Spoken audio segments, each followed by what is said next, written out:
When the sinners find us, we won't hide.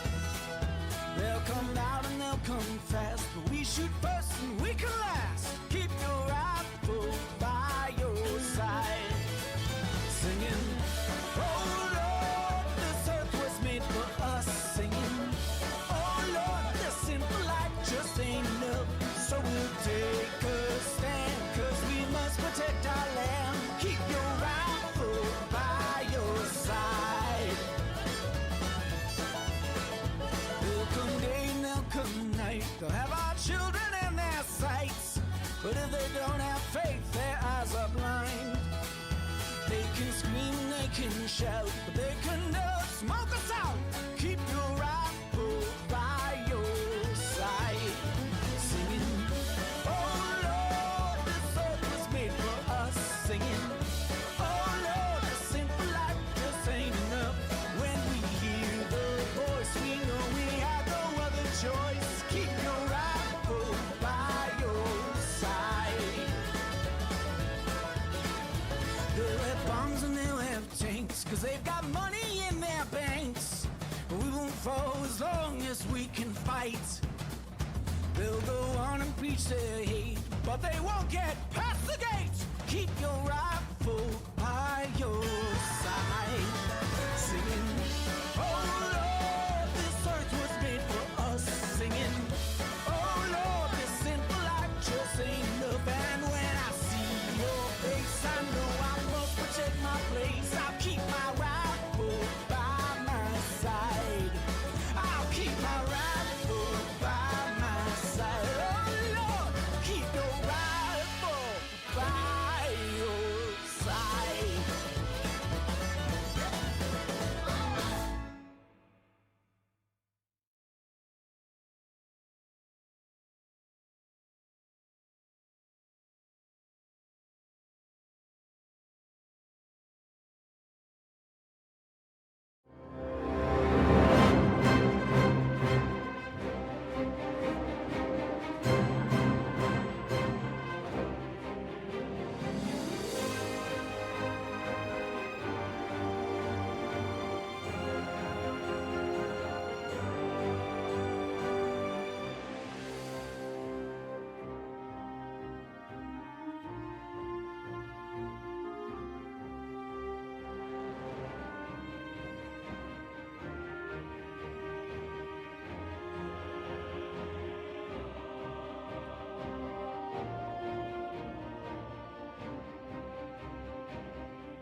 Good morning, chat. How are you? I hope you all are doing well. Happy someday Sunday. I was gonna do something like maybe like scary Sunday or something, but nah, it's all right. My camera's not really picking me up very well. Hang on. There we go. I think that might be better. Yeah. First two upgrades are going to be a new camera and a new microphone. That is faux show. Hang on. This is still fucking being weird. Anyway. Happy Sunday. Let's see. So I was going to do a show yesterday, but I ended up having to take care of some fucking paperwork and other crap. Thankfully, I got a phone interview scheduled for next week, so that's pretty cool. So that's nice. Hopefully that goes well. Anywho. But yeah, I ended up getting kind of lost in the sauce and just didn't get a chance to do it. I was gonna maybe do it later that night instead, but man, I was just so fucking tired. So what we're gonna do today, I did get like a show set up for yesterday, so like I have a playlist of videos that we were gonna go through. Here, let's get some music. Ooh, that's fucking loud. Here.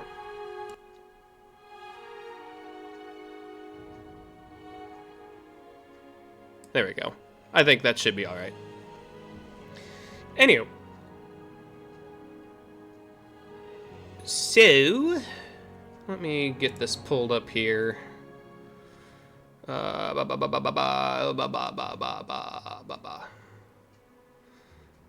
Playlists.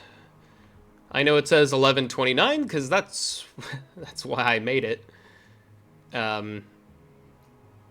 Not too many videos this time around because I do want to actually get around to video games. Trying to keep it a little bit on the down low here. So, let me turn this down a little bit here. My levels are a little awkward. There we go. Yeah, because I was like peeking out. Okay.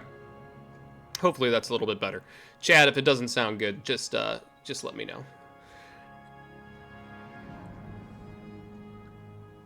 I wish there was a way to sound test without having to like do like pre-recordings prior to stream, which is fine, but it's just annoying trying to get the levels right. And then, every song and website has different volumes too, so you just have to constantly make adjustments, it feels like.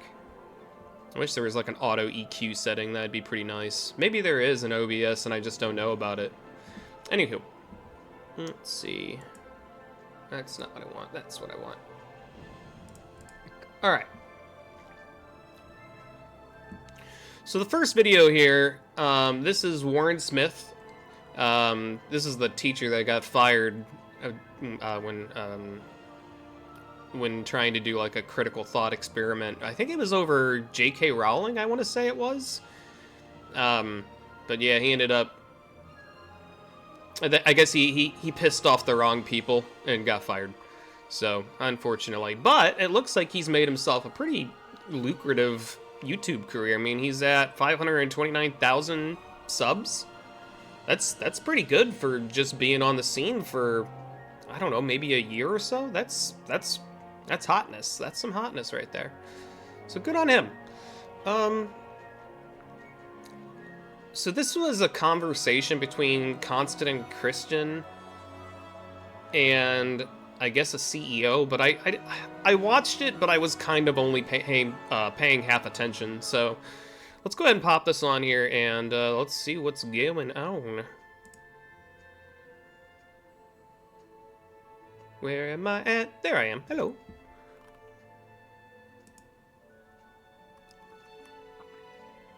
Okay. Go ahead and pause this. Constantine is able to expose exactly how the UK got to the point that they have. This is the CEO, the Center for Countering Digital Hate.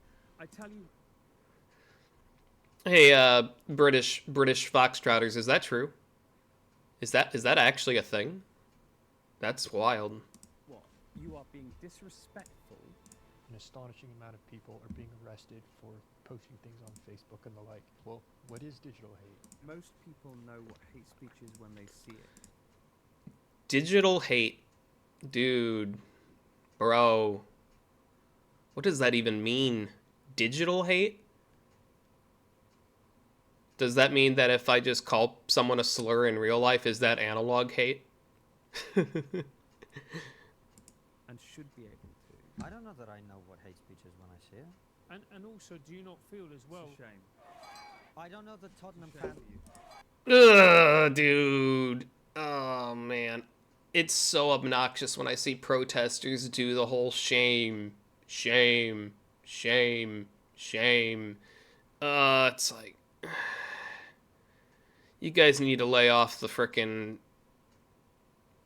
some media for a little bit. Maybe, I don't know, go fishing. Well, I don't know. So you could say. I know, I'm also kind of in the way here. Is Tottenham fans? What Oh. you're doing is desperately trying to find the one or two examples of things in which there is a me see if I marginal can- case where the use of hate speech is just about justifiable. One or two examples? There have been thousands. You just saw the comedian get arrested at the airport. Comedy writer Graham Linehan was arrested by I guess I'll five put it here officers at Heathrow Airport over posts on for now. social media I know I'm kind of covering that guy up. And those are absolutely fringe cases. Yes, okay, you might be able to point to one or two, but usually Mm, very it's clear. my You can bad. see it. It's just clear cut. We know who to arrest.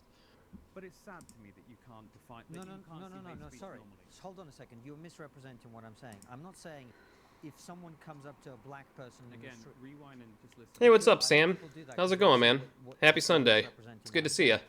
What I'm saying, I'm not saying if someone walks up to a black person in the street and calls them. We're just going through some videos here that I had set up for yesterday. Just didn't get a chance to get around to it, so we're doing it today. We're doing it live. The N-word, that's not hate speech. I'm not going, oh my God, well, I don't know what that is. What I'm saying is the definition has to include everything that is hate speech and exclude everything that isn't. Well, that's what a definition is. If we're going to enforce this through law, we need a clearly applicable definition. But watch how he dances around this. The definition of hate speech, you can go to the absolute fringes of things which may or may not be depending on the circumstances, or you can just say, for the main part, it's f***ing obvious. Oh, okay, yeah. Well, we're going to enforce this law, okay? How do we define when that law is committed? It's effing obvious. So please don't make a game out of it. To question that is to make a game out. Sorry, Chad, I just realized the audio is probably a little low on your end there. That should be a little bit better. Oh, it's going. Getting colder today. Gonna probably hop in the shower and go back to my dad's for my car insurance card and some crock pot chicken and noodles. Dude, hell yeah, dude. Crock pot cooking is the fucking best. Nice. Email me some, will you?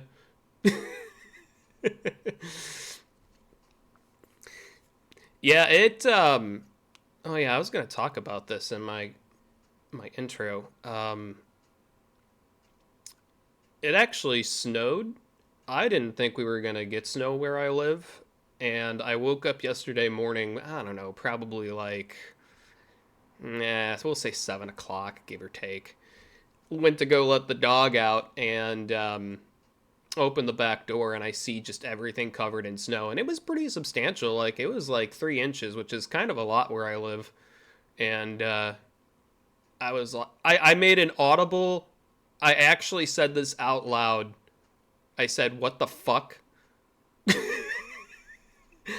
I was like, I didn't think it was supposed to snow. Where the fuck did the snow come from? Oh man.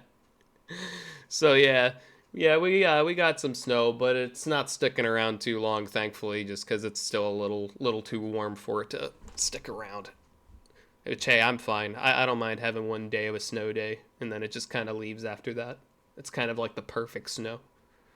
Anyway, back to the video.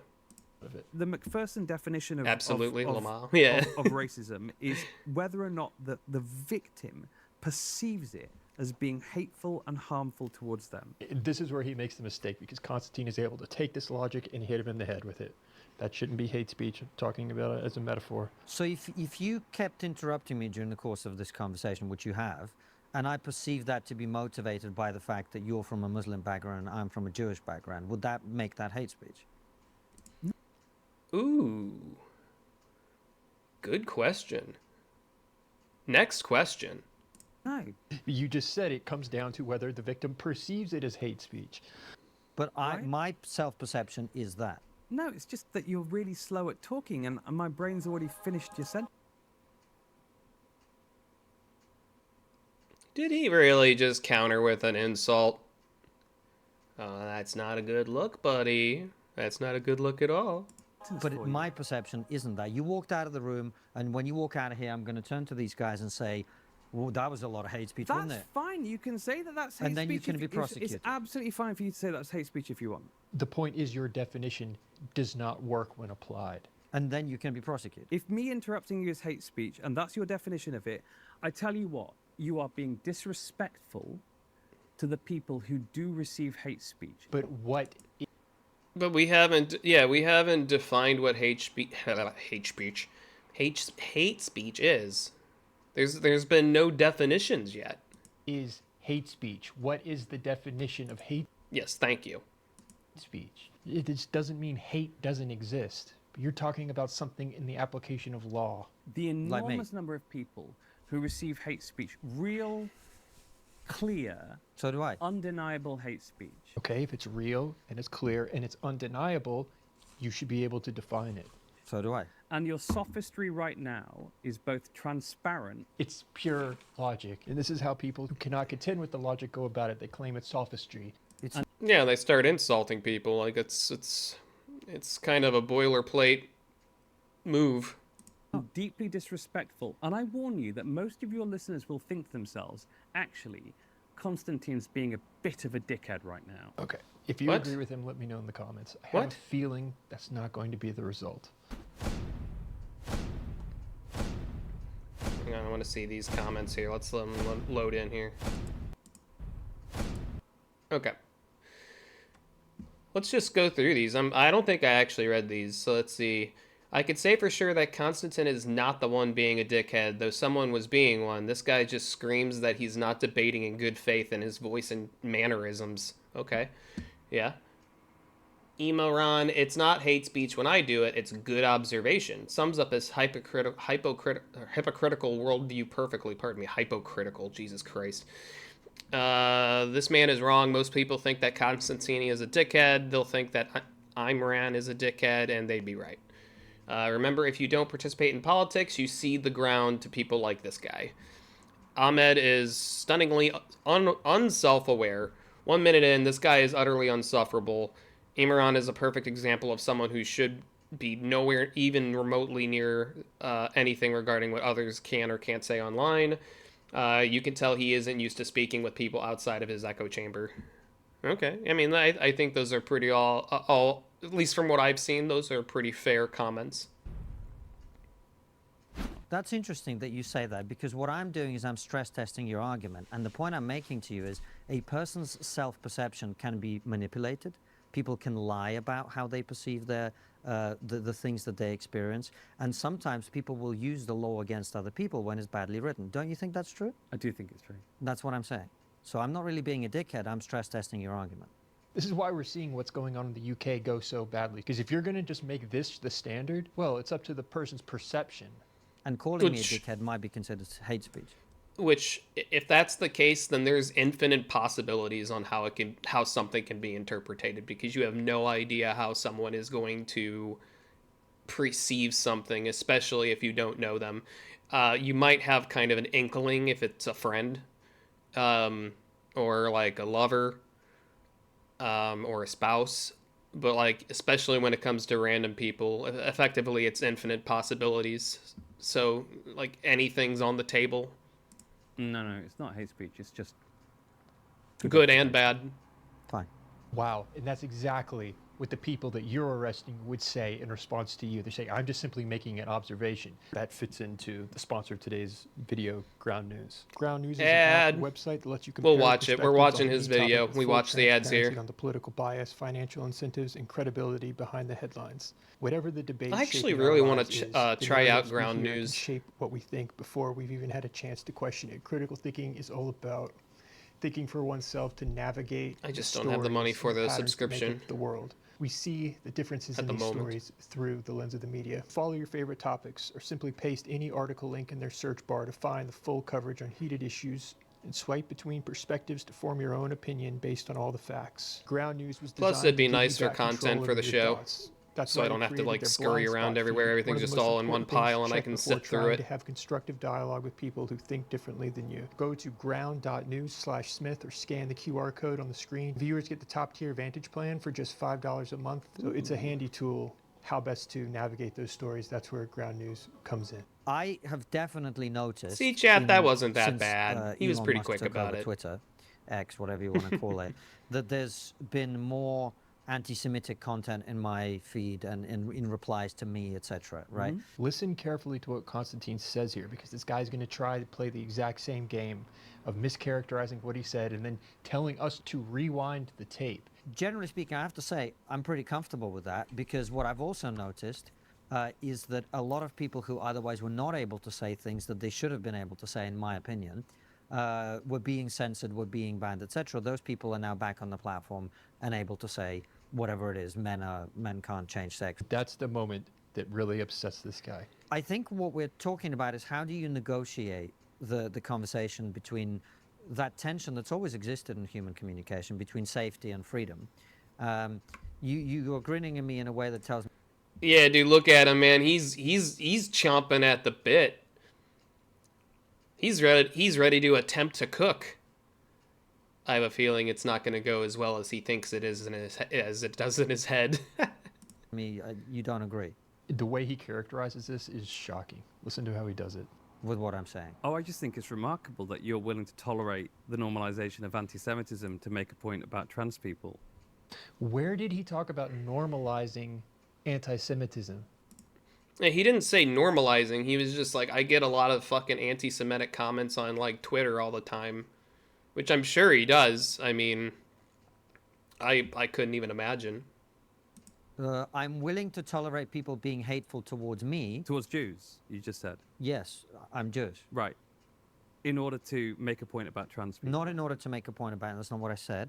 He's talking about the potential for silencing people that disagree with biology versus gender expression. In order that people do not get banned off the platform for expressing what is a reasonable opinion Now, because Constantine thinks that's a reasonable opinion, this guy seems to be upset by that. about biology or sex or anything of that kind. But I'm not personally aware of anyone being banned from any Meghan Murphy. platform. Meghan Murphy. You can go on YouTube and see the arrest footage, the body cam footage, people recording the police coming into their living rooms. Meghan Murphy is a gender-critical feminist who was banned from Twitter What was she banned for? for saying men can't change sex or women can't change sex. Woo! That's a hot take right there. Woo! Woo! Okay. That's it, okay? So I think that, you know, It's your sort of thing spicy. of, well, How I'm willing to absurd. tolerate the normalization of anti-Semitism That's not because what I some said. people were banned for saying That's not that what I men said. can't be women. Imran, I disagree with this you on can't- that. no, hold on. I You do can't think that- disagree with something I didn't say. No, but I disagree with you on men and women. That's the part he Oh. doesn't like. Gender is different from biology. But that's fine, and we can talk about men and women if you like. Oh, But you I'm just happy to. said Oh, he's trying to I'd dodge. really like to hear him try and defend that logic. that I said I'm willing to tolerate the normalization of anti-Semitism. That is not what I said. What did he say? What I said is there has been an increase in anti-Semitism. It's not like Yes. there wasn't anti-Semites on Twitter before, right? I Right. have seen more of that type of thing on my feed. As It's have not I. normalization. I'm not saying it's normal. What did he say after that? What I didn't say is I want the normalization of anti-Semitism because I want people to be able to be bigots against trans people, which seems to be slightly what you're saying. What I said. I think if people go and rewind right now, they'll find that's exactly what you said. And look, Okay. Okay, let's rewind and see. Okay, Yes, challenge a lot of accepted. people who otherwise were not able to say things that they should have been able to say, in my opinion, were being censored, were being banned, etc. Those people are now back on the platform and able.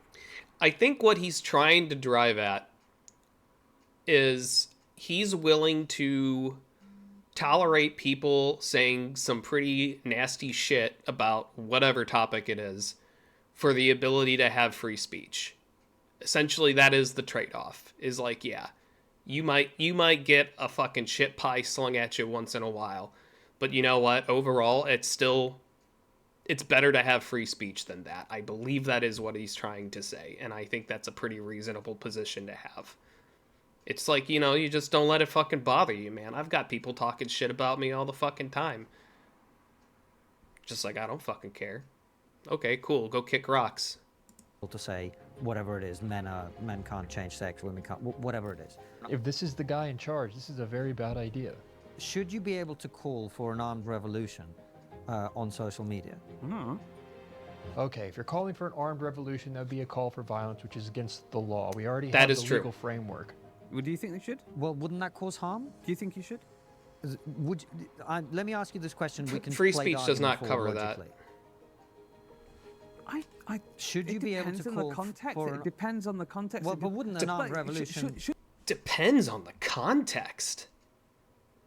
Bro. I don't think that's a good answer, man. Should an individual be able to? That's up to the platform. So if it's illegal, it's not up to the platform. It's already determined by the law. By the law, yeah. I don't know. I mean, should people be able to call for violence?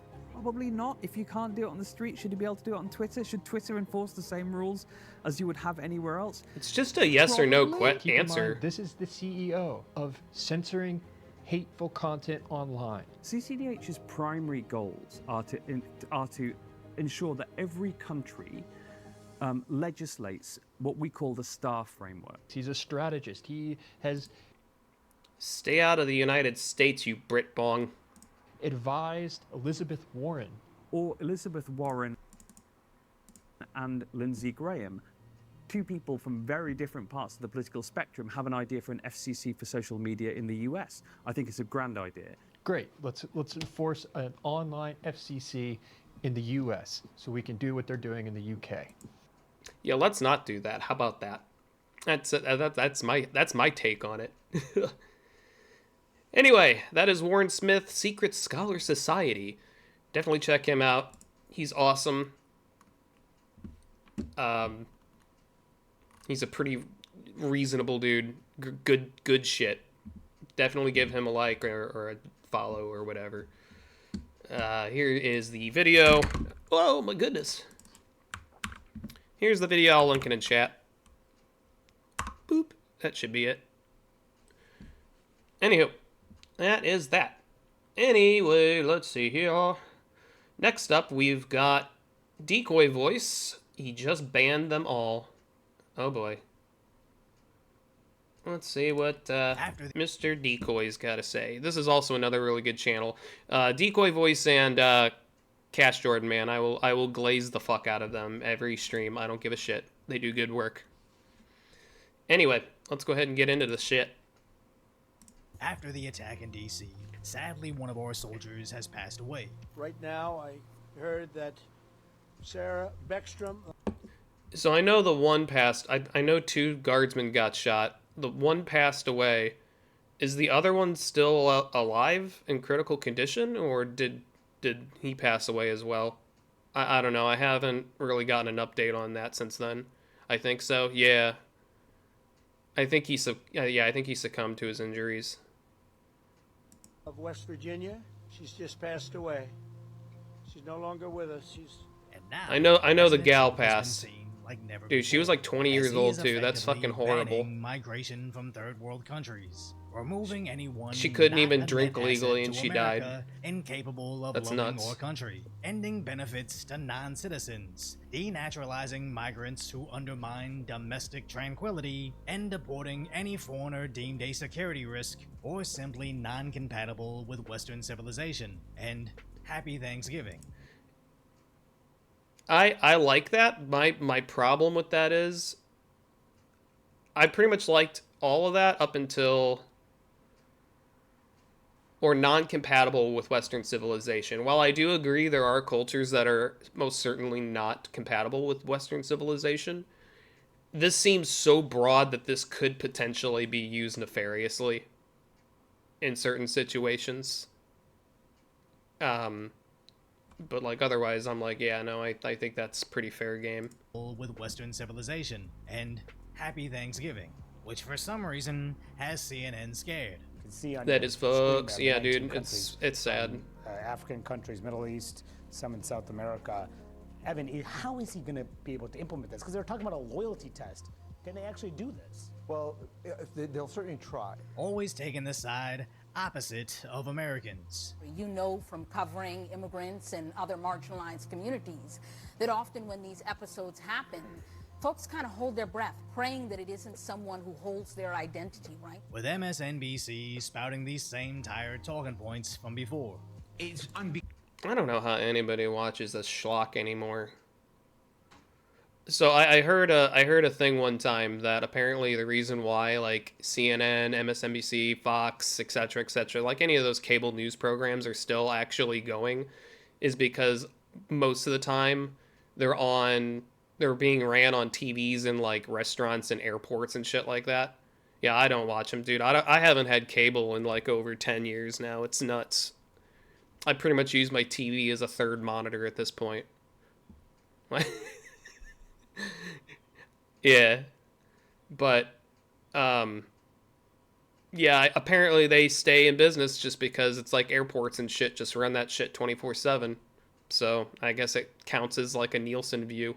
Becoming of the president of the United States. Whether or This, not of that's course, true, I has been mean, something he's been doing it seems since day plausible. one, Yeah, it checks which has out. been Yeah. to attack immigrants, migrants, That seems the system plausible. of immigration. Yet this is a country we know that has been largely built by immigrants. As I'm sick of the willful ignorance of America was founded by immigrants, because you can't quite compare the American pioneers crossing on the frontier on foot to turn dirt into civilization to someone who snuck in on Biden's overnight flights, given EBT cards and a free 4-star hotel. But this is all beside the main point of Trump just doesn't want people that hate us to be paid by us to live here. As Minneapolis Wow. How awful. They hate me. Oh no, give them money and shit. Yeah, okay. Can my taxes go back to the roads at least? Because boy, there's a lot of potholes around that need work. Can we do that instead? is filled with this.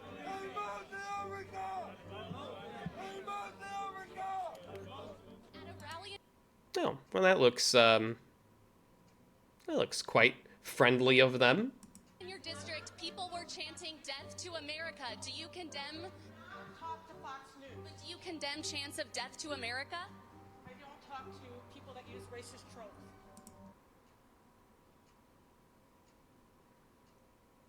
It's a pretty easy question to answer. You're kind of looking like a dummy. And Nick Shirley shows us they have zero loyalty to our country. If America were to get in a war with a country like Iraq, who would you guys defend, America or Iraq? Holy broccoli heads. You've got those Zoomer cuts, man. The Zoomer broccolis. We won't get in a war. That's not permissible for us. But at the same time, who would you defend first? We would support our brothers in Iraq. That's the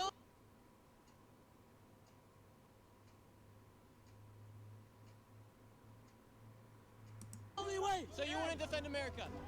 America is our country because we were born here. But Oh, so they're U.S. citizens and they're saying that?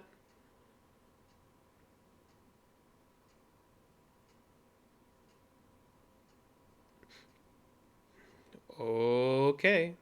in our Islamic book, we're not allowed to fight with people that are against our religion. And this is... Wait, you're not allowed? I'm pretty sure that the book explicitly says that you are allowed to kill non-Muslims.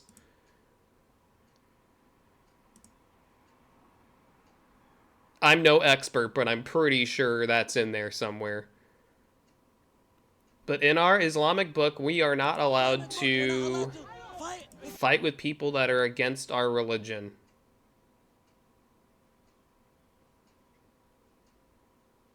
Bro, I don't think you know your own religion. people that are against our religion. And this isn't hypothetical, as when Russia invaded Ukraine, they forcefully conscripted all military-age males, as American liberals cheered when they tracked down and arrested anybody that didn't want to go to war. But the foreigners that collected welfare for years said despite the country's financial support and safety, this isn't their war, or even reportedly fought on the side of the invaders. And as international tensions continue to increase, it should be concerning that we brought in large populations of people shouting, "Death to this country," openly admitting that if we go to war, they represent our enemies. Something tells me, like, if you were to go to, like, I don't know, we'll just use Iraq as an example. Let's just say you go to Iraq and you start chanting in the town square, "Death to Iraq." I'm pretty sure you're not going to be walking out of there alive. I don't think you're going to live after that. But when the president says American nope. soldiers just got shot in America's capital, it's time to expel our enemies, the mainstream media starts crying that this is anti-immigrant when it really isn't at all. I wasn't born in America either. I still love South Korea, but as an American, if Korean soldiers started sending missiles into my neighborhood, I wouldn't hesitate to say I would fight on the side that I live on. And if you struggle to share those same loyalties, despite choosing to live here, or at times demanding you live here, then collecting benefits from the American taxpayer, it's more than rational to say they are a net negative on America. But then And to kind of piggyback on that, I actually saw a video earlier this morning where, because I don't know too much about the citizenship process because I was born here, so I didn't have to go through it, obviously. But apparently, if you are going through the citizenship process, you take an oath of citizenship. And in that oath, it essentially says, I don't know it verbatim, so this is paraphrasing a little bit, but basically you have to renounce any loyalty to your old country that you're leaving and pledge allegiance, unironically taking an oath to the United States. I think that's fair. But you know, where was I going with this? But yeah, anyway, right. So like, say something happens and then they're like, oh, well, I'm going to side with my home country instead of the United States, even after taking the citizenship test. Like, that's grounds to actually have your citizenship revoked and removed. Now, is that actually enforced? I've never seen it be enforced in my lifetime. Anyway, but that's that.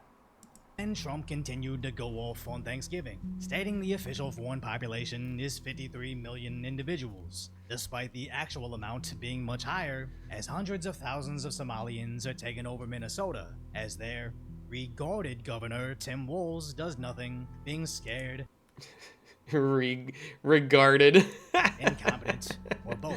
What do the Somalians have to do with this Afghan guy who shot the man?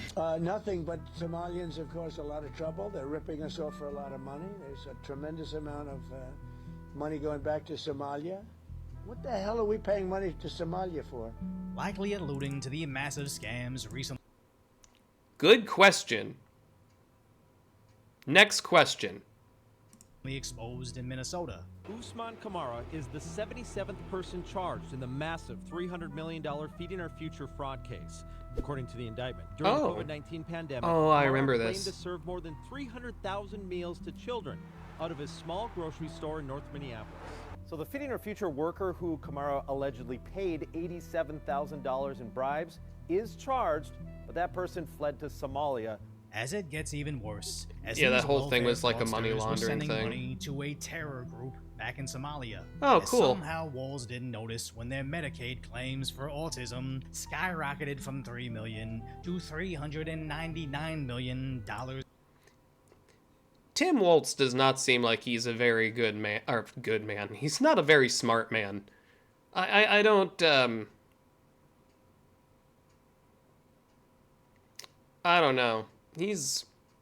I don't think he's all there. It's a fraud. As their scam continues Personally to get speaking. worse, Somalians were seeking asylum from Just that my same opinion. terror group that they later sent US tax dollars back to, which means every single one of us in America supported terror overseas via our tax money. And Cool. when Trump wants to fix this, for some reason the left-wing Awesome. media freaks out, which is a subtle Can we get those self-snitch of potholes their fixed instead? alliances between Americans and terrorists. As remember, the Somalian congresswoman complained about Trump cutting USAID funds. We talked about Trump wanting to be a dictator on day one, and here we are. This is what the beginning of dictatorship looks like. When you gut the Constitution. The same funds that later brought in and housed the guy that shot our National Guardsman in D.C. It's really not a complicated cause and effect chain to follow, but the left Few is fries becoming short of a Happy increasingly Meal, more definitely, desperate yeah. for you not to connect it until it's too late, as U.S. cities have already been conquered.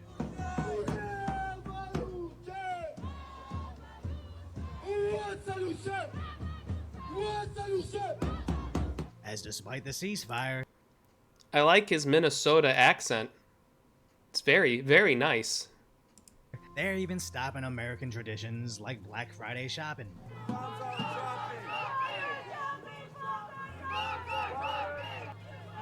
What does Black Friday have to do with anything? Come on, guys. They just want their $40 flat screen. All of you are...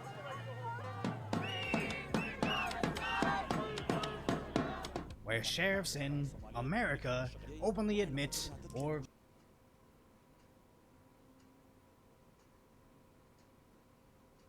Oh my god, dude. almost brag they serve Somalians first, even if they aren't in the country. Dude, While the and Somalian he's a sheriff too. Thankfully, you can vote sheriffs out or replace them. So maybe Dearborn will vote for a new sheriff. I certainly would. Congresswoman for America is calling to monitor and profile whites. I think when you demonize and dehumanize. Ah, yes, Al Jazeera. Peak, certainly not biased and peak news outlet. It is easy for people to commit acts of violence. Our country should be more fearful of white men across our country because they are actually causing most of the deaths within this country. But we should be profiling, monitoring, and creating policies to fight the radicalization of white men. It's insane to think the mainstream media will hear that, lap it up and clap. But the moment their president says, that's not really in America's best interest, that's somehow more outrageous than the American soldiers that just got shot on American soil. So finally, ICE is deporting those who financially support terror. Maroof was denied a lawful Good. permanent resident visa due to his involvement with a foundation that provided material support for Hamas, a designated foreign terrorist organization. The Council of American Islamic Relations, known as CARE, has been fighting for Maroof's release, describing him.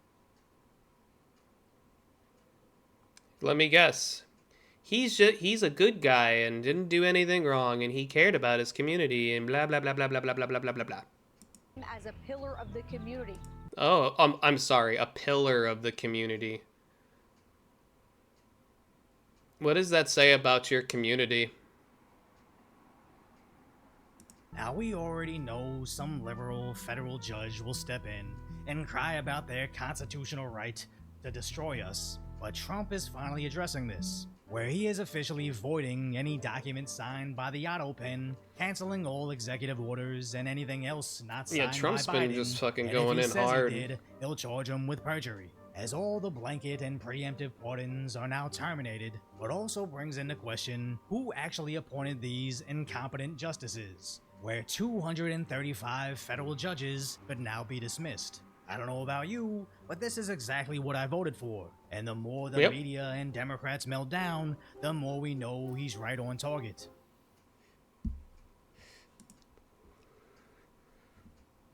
Very interesting. Oh shit, this is a live stream. I thought this was a weather report. Anyway, yeah, there's snow that hit pretty much the Midwest, mostly north. Like I said, I thought it was gonna go north, but no, it hit. Anyway, no, we're not gonna watch an 11-hour live stream. I thought this was just a video. But yeah, this is Ryan Hall, y'all. He does good weather stuff. Definitely check him out. But we're not watching 11 hours. All right. Ooh, yeah, body cam footage, my favorite. Something a little bit more lighthearted anyway. Let's see. I don't even think we don't even have any more. That's the end of the political stuff, which is fine. You would like to kind of end on a little bit more of a cheerier note. All right, so this is Midwest Safety. Unhinged couple attacks police in hotel room. You know what? We're not going to jail. Close that door. Listen. The door is going to stop the police. Man, we can do this the easy way or the hard way. All right, then. He just straight up just like, yeah, no, it's gonna be the hard way, bro. Oh man. The staff and a key. Cops just probably like, god damn it. He's like halfway out the door when I rounded the corner there and said, "Fuck it." He doesn't want to do it the easy way, so. What's his name? We don't know his name. Police department. Police. Yeah, you're good. Come on out. Hey. No one's f***ing with you. Where you at, man? Well, I'm here. My wife's in bed. I just don't want to. Look, staff doesn't want you arrested. They just want you gone. So we're not doing shit. Irrelevant. My wife's in bed. Okay, she can stay here, but you gotta go. What's your name, bud? My name's Casey. Okay. I wonder what he's getting kicked out for. Or that'd be. Yeah, that'd be curious. Casey. All right. My name is Casey. I've done nothing wrong. So what happened downstairs? Somebody talked stupid shit, and I stepped up. That's all. Through some things? No, I may have done something stupid. I may have. That's for real. But if somebody f***ed you, you do something stupid sometimes. That's all it is. I'm not trying to... Hang on. Sorry, I had to recalibrate my camera. It was being a little weird. The mouth is actually not doing so hot today. Anyway, hang on. Wrong? So what happened downstairs? Somebody talked stupid shit, and I stepped up. That's all. Through some things? No, I may have done something stupid. I may have. That's for real. But if somebody f***ed you, you do something stupid sometimes. That's all it is. I'm not trying to... a fight? Do anything wrong. We got this hotel room comped by her boss. Okay. And if I f*** up, I'm going to cost her her f***ing job. I'm sorry that I did what I did. I'm so f***ing sorry. Take me to jail. Do whatever you can f***ing do. Hey, leave my life out of it, please. That's exactly what we're trying to do. You have to go. She can stay. As long as No, nothing else happens. we all have to go. Okay, then you all go, but this is not up to Oh debate. my God. I know I it's get not the good, feeling the but wife's not I going to am be not asleep doing for much anything longer. wrong here.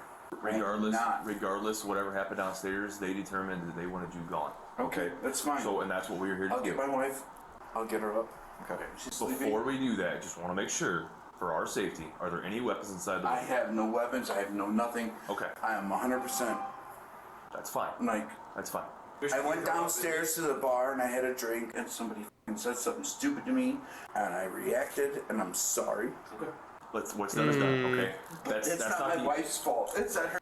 I wonder what they said. I'm going to guess they're not going to say. Her job's fault. I f***ed up. Her job doesn't even have to know what happened here, but they still want you gone. We'll be gone. We'll leave. We'll get the f*** out of here. Hey, Casey, where's your ID at? Give me some ice cream. Sorry. Nobody cares about weed anymore, man. I'd say like let the wife stay. You know, you just go off premise and I guess just sleep in the vehicle. I mean, what else are you gonna do?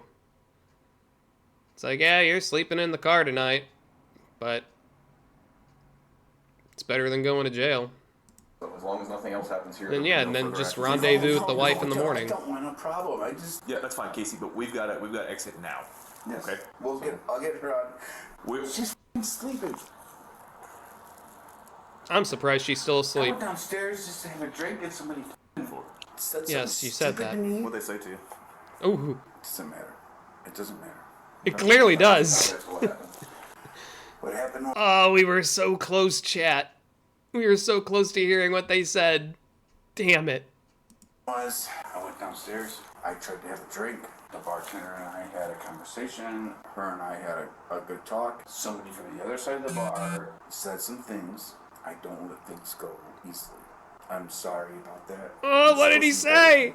And so I did make a confrontation with somebody in the bar. I did do that. I'm sorry that I did it, but I did it. And once it was done, I tried to step away and walk away, and that's when everything escalated. It was never anything that I wanted to happen. I wanted to get back home to my wife and just be here. I go to therapy, but it's hard to step away when people confront you, you know, and they want to be shitty to you, and they want to confront you and be tough, and I don't want to do that. I don't. I'll get hurt. We'll go home. This will never happen again. I'll just get the fuck out of here. Okay. Well, we have to hang out until you guys do leave. So. Okay. I'll get my...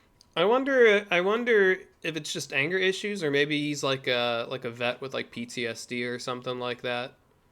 Because I've known a couple Marines that some Marine vets that are kind of like that, where it's like if you just say the wrong thing to them, dude, they just go full red, man. And then once everything's said and done, like they basically say what this guy's saying, where it's like, holy shit, sorry. Like they just become a completely different person for like 5 minutes, and then they snap out of it. It's nuts. My wife? Yep. Janine. We gotta go. We have to leave. Janine. Oh no. We have... Dude, just leave the lady there, man.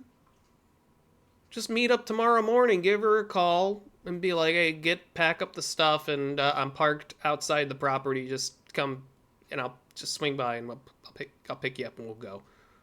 We have to leave. We can't stay Bro. Yeah, no shit. Janine. Shit, video. You didn't have to tell me she was a heavy sleeper. I could have told you that by her not waking up from that from all that interaction with the cops with this dude. I know, that was some bad English, my bad. The police are here. We have to leave. What are you talking about? We can't stay here. You guys have been... They're mad at me. I have to leave. We all have to leave. The hotel is kicking your husband out. Why? For an incident that happened down at the bar. What happened? We were not going to wake you up because you were welcome to stay. However, he wanted to wake you up, and we have to leave. So he's being trespassed from the property. Dude, if I were her, I would just look at him and be like, I'll catch you in the morning, bro. I'm kind of curled up under these bed sheets, and it's kind of nice, and I'm not gonna move. I'll see you tomorrow. For an incident that happened down at the bar. What? Yeah. So. No, we have to go. Oh my god. What? I have to leave? Yes. What did you do? I didn't do any thing. What do you mean you didn't do anything? We're leaving. She's sleeping in a cardigan? And I slapped her in the face and I... What? Same, to be honest. Yeah, dude, just let her sleep. I didn't break any glasses. I slept. Well, now it's too late, but... Glasses fell. I'm sorry. Oh my god, I'm waking up. I was supposed to go to sleep. I know. Now? Oh man, and she's probably got like the just woke up like groggies where she's still trying to like calibrate to real life. What a way to do it. It's just like utter confusion. No, I know. Oh my god. So there's not going to be anything further. There's no tickets, court, nothing like that. But you guys just have to go. Oh my god. Are you serious? Yes. You guys have a vehicle here? Yes, we have a vehicle here. No.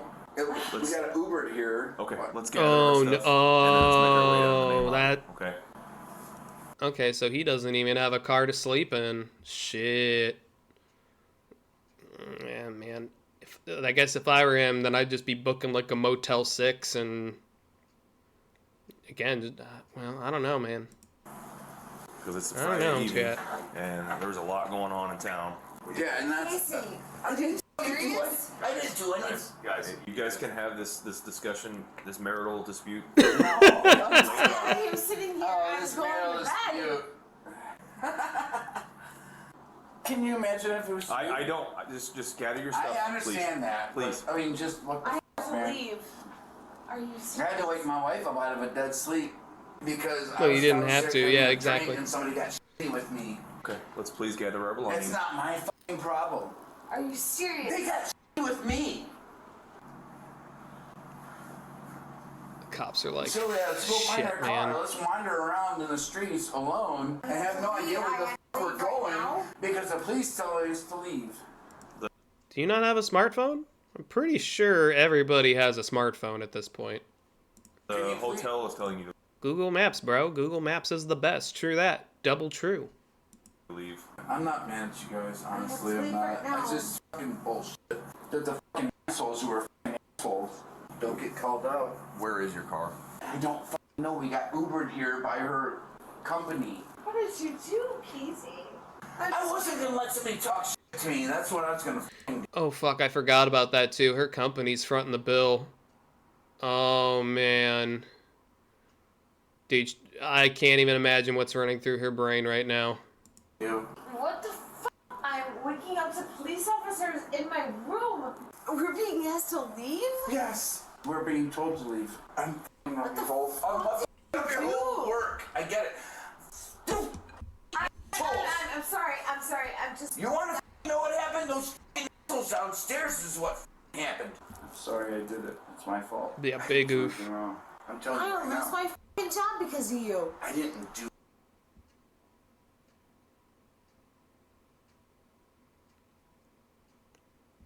Yeah. Oh, man. She should just stay and then just keep it under her hat. Don't tell her work. Unless this is like night one. Oh, man. Oh, boy. Oh my god.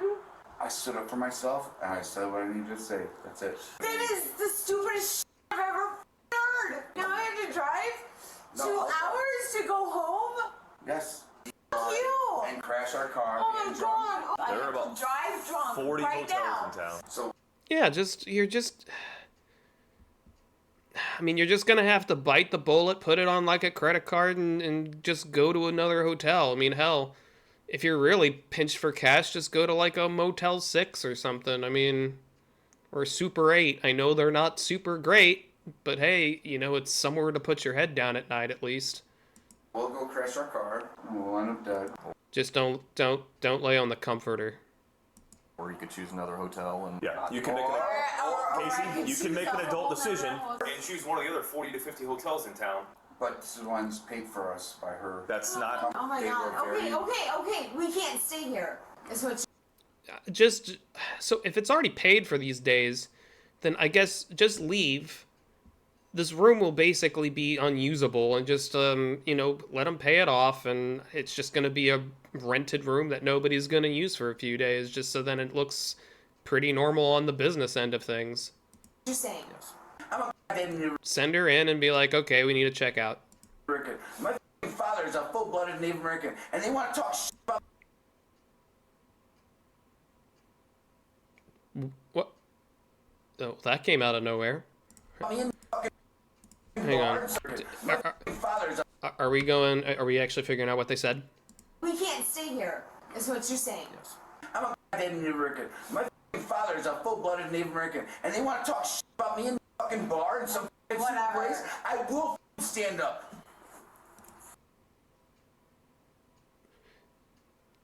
So did the guy make like a Native American joke? Or comment? Damn it. Yeah, this is my land. I just want to go to sleep. It's your mullet. Or not mullet. He's got a mohawk. Always been our land. You guys when I try to talk to people about it, they get shitty, and they want to act like they're super inferior. They're not inferior. Can you please? Super inferior. I gotta remember that. It was super inferior. Can you please grab your coats? Yeah, dude, these cops are Make sure I fucking don't tired have of this any shit. Crystal meth and crazy things inside of it. What? Good. At this point here, we're not trying to mess you up any further. We gotta go. Hey, you know what? At this point, the bottom line is,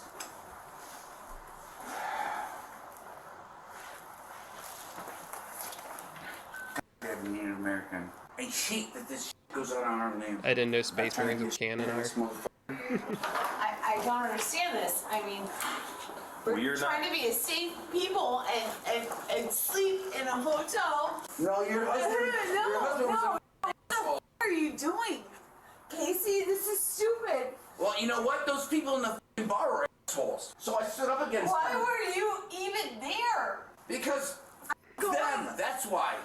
And if they want to send against me, them again 1,000 times over. Okay. Who the so f*** do you they guys think are they are? just kicking us out while we're drunk. So now, what are you? Oh, she's drunk too. I mean, I figured she was just kind of groggy from sleeping, but no, she's kind of slurring a bit, and I'm guessing he's sounding a little drunk, or a lot of drunk. Oh man, dude, they're in some dire straits. Dude, just leave your wife there, man. She's drunk. She doesn't have to leave.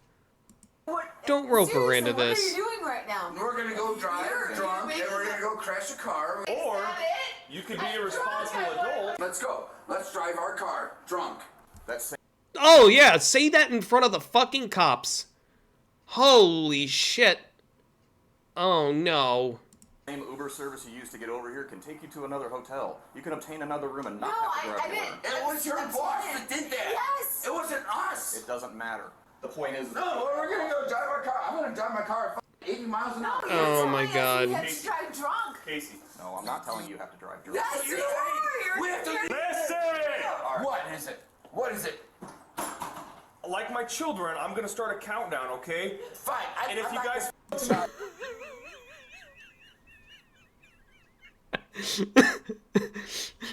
He's going fucking full dad mode, dude. He's had it. He's dropping the countdown. that countdown and remove yourselves from this hotel room. We'll leave. You're Get going the f*** out of here, team. Let's go. Enough, okay? This Yeah, and once we leave. Everybody, And let's once go. we leave. Let's go. Let's go. And once we leave, Get your f***ing shoes. then you can arrest us for being drunk. Yes. Yes, Yes. you can. That's entrancing. Let's do it. You work for the law office. You know what's going on right now. Okay, let's go. Let's go. Everybody. Let's go. Everyone, let's go. Let's go. Casey, let's go. I'm waiting for her shoes to be Casey, put on. that's not gonna be an option. Well, now he's being like giga loud. So if the hotel wasn't sure about kicking him out, I think they are now, because I'm sure they're getting plenty of calls. Front desk is getting plenty of calls right now. Okay, No, her shoes she's get an dry. adult. She can put her own shoes on. Casey, No. you're at the point now. Seriously, Casey, let's go. I mean, what are we supposed to do? Casey, We're supposed to let's be- go. we're Waiting doing for my the wife. You have responsible about thing 4 right now seconds by and you're gonna go sitting hang. Hey. in the hotel. 5. I am down. And then- I am down. I am down. I am not doing anything. I'm not doing anything. Stay back. I'm not Stay doing back. Are you f***ing serious? I'm not doing anything. This is what you're doing, Casey. I didn't do anything. I didn't do anything. No. I no, stay no, back. I will not. I will not. I will not. You This is escalating very quickly. guys are coming in our hotel room. I didn't do anything. No. I didn't do No. No. Don't do this. Don't do this. Stand up, put your hands behind your back. I won't. I won't. Then you're gonna have to put me back too. Are you serious? Put your hands behind your back. Now you're most definitely getting fired. No. You fight. No, I won't. Oh no, Serious? Oh no, she kicked him. She kicked him. That's assault. Oh no. Oh, she might actually get in more trouble than he is now at this point. Fuck. Oh, and there's the taser. It's fucking ridiculous. Yeah, dude, no shit. You know, all of this could have been avoided if he just let her sleep and then he just went and left and went somewhere else. This all could have been avoided and finished within 5 minutes. Seriously. Yeah. Like, he wasn't even being detained. They were just like, you need to gather your things and leave. What are you doing here? Are you serious? Stop! Casey, you stay right there. Now he's under arrest. I am not doing anything to you. Oh man, they got her too with the Your wife frickin' just battered spark two plug. police officers. Yeah.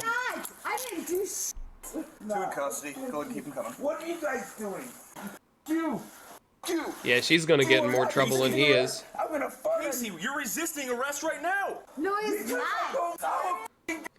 Casey, stay. You know U.S. citizens can get arrested, right? I can't believe you did this to me. I'm not doing this to you, Janine. What the f*** are you doing to my wife? You're going to stay the f*** Vintage 08, thanks for the follow over on Kick. I am not going to. Your wife just battered a police officer. Tell him to get off my wife. He is off. He is off. Is it with her? Tell him to stay with my wife. Don't Casey. f*** with my wife. Casey, That's my wife. you're not messing with your wife. Why are you doing this to me? I cannot believe this. I can't believe it either. All you had to do was leave. You guys get Yeah, here. see? Straight through the office. All you had to do was leave. Are you for real? I've never been arrested like this. Are you for real? Yes, I'm for real. God. You're going to stay. I feel very bad for the neighbors of this room. They are most certainly awake right now. You. Don't spray me. I'm going to spray you. Then stop. I'm not fighting. Stop. Stay I still. don't want to be held. Oh, he's about to pepper spray him. Casey, You got let me us in put you in a position where You you can got me in actually breathe better. handcuffs. You don't need to hold me. You know what's interesting is he's like acting like he's surprised that he's in handcuffs, but he actually fell to his knees and basically submitted to being arrested. And now he's like, wow, this is so surprising. You got me in handcuffs. You don't need Alcohol's to a hell of a drug, kids. You do shit to me. You got me in Then handcuffs. cooperate. Then leave me alone. Why is he pushing on me? Casey, Why is he pushing Well, on if he me? leaves you alone, you're gonna be stuck in handcuffs. Kick him. You- Kim. Casey. I guess you'll have to get a locksmith. Relax. Yeah, I don't drink. Yeah, I used to have a real bad alcohol problem. I'm actually, let's see, this will be 2 weeks sober actually, and going strong. Feels good. I don't feel like shit every day. It's kind of nice. I'm relaxing. Just stop. Then you stop.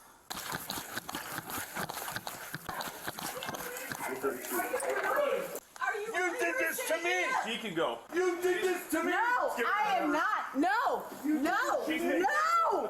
No. No. Oh, thanks, man. Appreciate it. What are you doing? You get your knee off. It's nice because it feels like I'm operating at 100% capacity again, and it's like, wow, everything's kind of easier. It's like I feel like I was playing on hard mode for no fucking reason at all. Oh, and my liver and kidneys were starting to kind of fail, so I needed to probably stop. But that's a story for another time. Do not put your feet down. Do not kick me. Do you understand? Yeah, like the whites of my eyes were actually turning yellow. They're white again, thankfully, but yeah, no, I was teetering on an edge, and things needed to change, so I did that. Stop. Stop. Thankfully, I haven't had really any urges. Human being. Going through the withdrawals was enough for me to never touch the shit ever again. It was miserable. Stop this right now. It was like having a fever without actually having a fever. Oh, and shakes. Yeah, it's awful, dude. First 2 days I was basically bedridden. It wasn't until probably about day 4 that I just wasn't in constant pain. Still not fully operational, but my uncle would have seizures, I think, sometimes. Yeah, that's sometimes, yeah, you get like micro seizures or like mini strokes or something. That's potentially possible, especially if you cold turkey it. It's potentially very dangerous depending on how heavy of a drinker you were. But he was drinking since he was 12. Oh, yeah. Yeah, I started drinking probably about 18, but it was mostly like beers.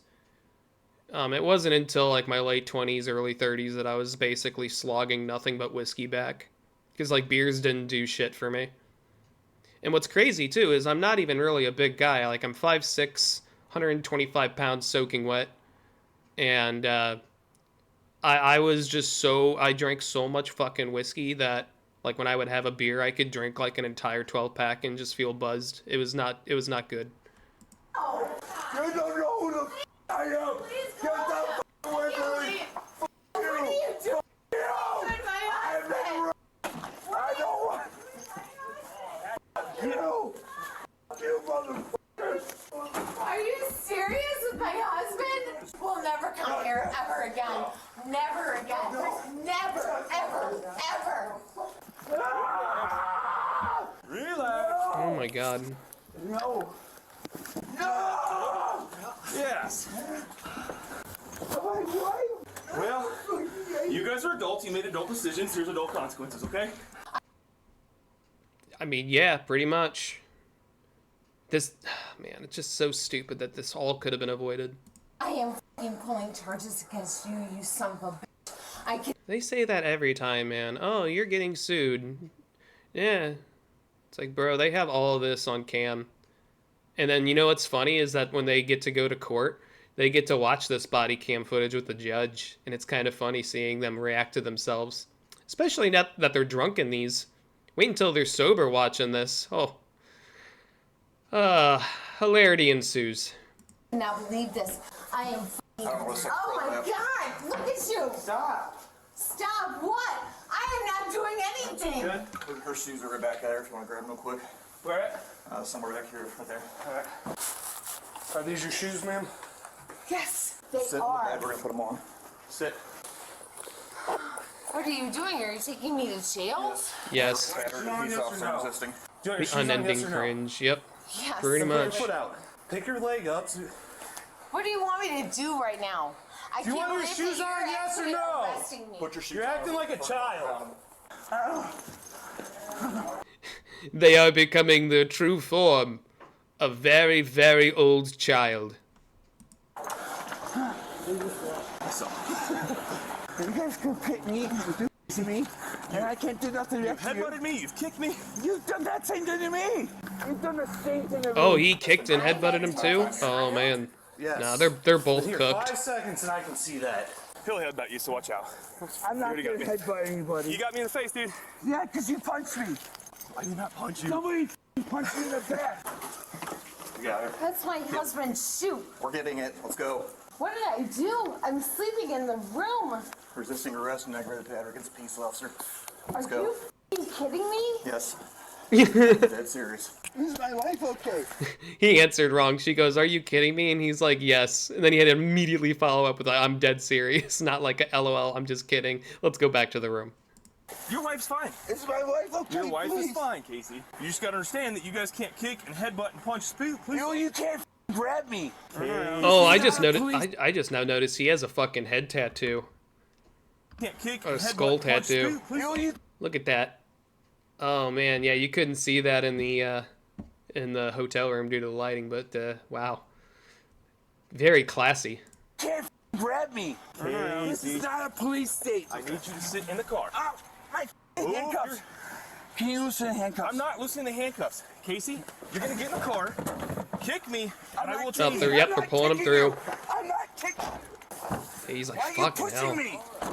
I'm sleeping in my room and you guys just came in and told me I was arrested. That's not what happened. They know it. What do you mean that's not what happened? I go. know it. Let's go. Why'd they blur all this out? I can't believe this. I guess there are just too many people I around. can't believe this. How bad is your cutting your lip? Just bloody, not stitches, no nothing? Looks like it just bit her lip or something. I'm gonna take a picture of you real fast. See the car. Here, look at me. Look at the sergeant. Look, no, you don't have to be that close. Hey. How you all. Okay. What did I do? I was sleeping. You gathered. What is happening? I was sleeping in the hotel room. Seatbelt's coming across you. I got tased. You got tased? Yep. I've been to these Oh, types man. of calls so often, I am convinced that these crazy calls has my name saved as a favorite. And watching this hotel mess felt exactly like that. The kind of late night situations where you can hear the last bit of patience quietly leaving. The husband starts off intoxicated but calm, handing over his info the way people do when they know they've messed up but are trying to act unaffected. And he keeps circling back to his wife, worried and rambling, repeating himself, and it appeared the officers already felt it. This is the kind of calm that always snaps when reality catches up. The crazy part is how the room seemed before anything even happened. Like the air had this weird tension where you can't even tell if someone's about to apologize or start a full-blown argument with the wallpaper. His wife, on the other hand, was on full do not disturb mode, the kind of deep sleep where you start checking to make sure the person is still That's breathing. the way to The put officers it. did stay back and try to let the husband handle it, but he's over there gently shaking her like he's trying to wake a teenager up for school. And when she finally lifts her head, that peaceful sleep goes away instantly because she wakes up already annoyed, already loud, and already ready to argue. In the end, the only real thought left hanging in that hotel room is this: did we just watch two people lose a battle to their own behavior, or did that hotel have some kind of cursed energy that drags everyone down with it? Either way, you walk out wondering if you just handled a police call or survived an audition for the world's worst reality show.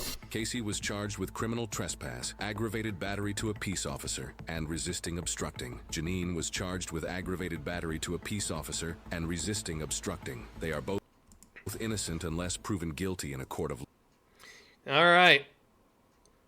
So that's Midwest Safety. I love his work. He uploads pretty regularly as well. So if you enjoy police body cam footage as much as I do, definitely give him a definitely check him out for sure.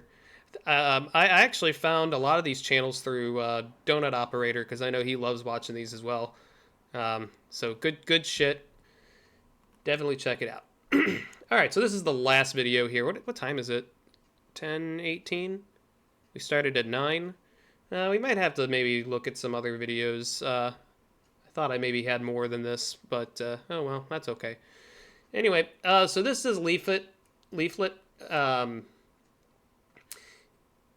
I took one of the mentally ill white women tests. You right. So this is, I think this is the MBTI, if I remember right, the Myers-Briggs type indicator. You know, I've always found it interesting, but I do know it's effectively astrology. It's like, it's basically astrology. Or is it astronomy? You know, the one with like the tarot cards and star symbols and the bullshit one.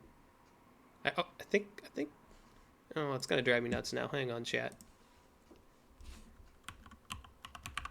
I think it's astrology. Yeah, astrology. That's the one I'm talking about. It's basically astrology for scientists, I don't know, or atheists. Ugh, I don't know. Alright. Actually, give me a couple seconds here. I'm gonna use the restroom real quick. Just, give me like 1 minute. 1 second. Oh, I shouldn't have drank all that coffee.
Alright, sorry about that, chat. Okay, let's go ahead and get into the leaflet video. It looks like she took the MBTI test. You know, I don't know, did she post the test that she took here? Because oh, link to the test. Yeah. Okay. Maybe after this video I'll take it just to see what happens, because that'd be kind of interesting. I've taken it a couple times, but much since it is bullshit, I kind of get different answers every once in a while. I do get one type more than any other type, but it's not. It just seems like it's not guaranteed. You regularly make new friends? No. Complex and novel ideas excite you more than No. Uh-oh. simple and straightforward that ones. paused. Like, kind of. I mean, I don't like to reinvent the wheel. You know, like reinventing the wheel is dumb. I feel like a lot of people do that. A lot of people try to be creative. Man, I love her and model, novel dude. for the sake of being creative and novel, and I think it's I think it's a trap. I wonder how many you know? I $1,000 think that it's a artist trap. wants for a commission. You usually feel persuaded by what resonates emotionally with you by my factual arguments. See, this one's a little weird because while I do analyze the factual arguments, I kind of have woman debuff. So I think I'll go with like slightly agree, like very slightly. Your living and working spaces are cleaned and organized. This is gonna take an hour? Really? Usually stay calm even under a lot of pressure. Depends on the kind of pressure. It depends on the kind of pressure and like my if I'm aware. Does that make sense? Because if I'm aware, Dude, it takes an hour to take this test. But if I am not aware and I'm not like, it's basically like an I'll still take it. Why not? It'd be fun. So for me, like the ability to stay calm under pressure is inactive, where I have to turn it on. Basically, it's like a buff. I have to like press the buff. I think I'll do like slightly. You find the idea of networking or promoting yourself to strangers very daunting? Yes, I hate that. I hate that so much. You prioritize Yeah, me too. and plan tasks effectively. I'm very not often good at it. completing them well before the deadline. I think no. If I ever pop off, dude, the first person I'm hiring is a fucking manager. I try to, but I'm bad, so I'm just gonna put no. People's stories and emotions speak louder to you than numbers and data. People's stories. Because and I emotions suck at speak logistics. louder to you than numbers and data. See, like me, I'm like kind of in the middle. Like I'm kind of in the middle on this. It's like so weird, because like I don't ignore the emotion. I'm not. It might seem like, guys, I might seem like the kind of person to just ignore emotions. I don't actually do that. All right. People think I do that. I don't know if we'll go Such through the a- whole thing here. Let's just see what she got. I'd be no, curious. That's not true. Neutral. Things will work out for you. Oh man, I have to freaking. Oh. All right, chat. Hold on. I gotta do this freaking. I gotta put my email in here. Just show me the results. See, this is one of the 3 I get. The mediator. But if you look, do you see this right here? This one right here? I'm always switching between these. The weird thing is on. Yeah, like whenever I take this test, I'm usually, that's the one that kind of bounces back and forth. And I think it kind of depends on my state of mind at the time.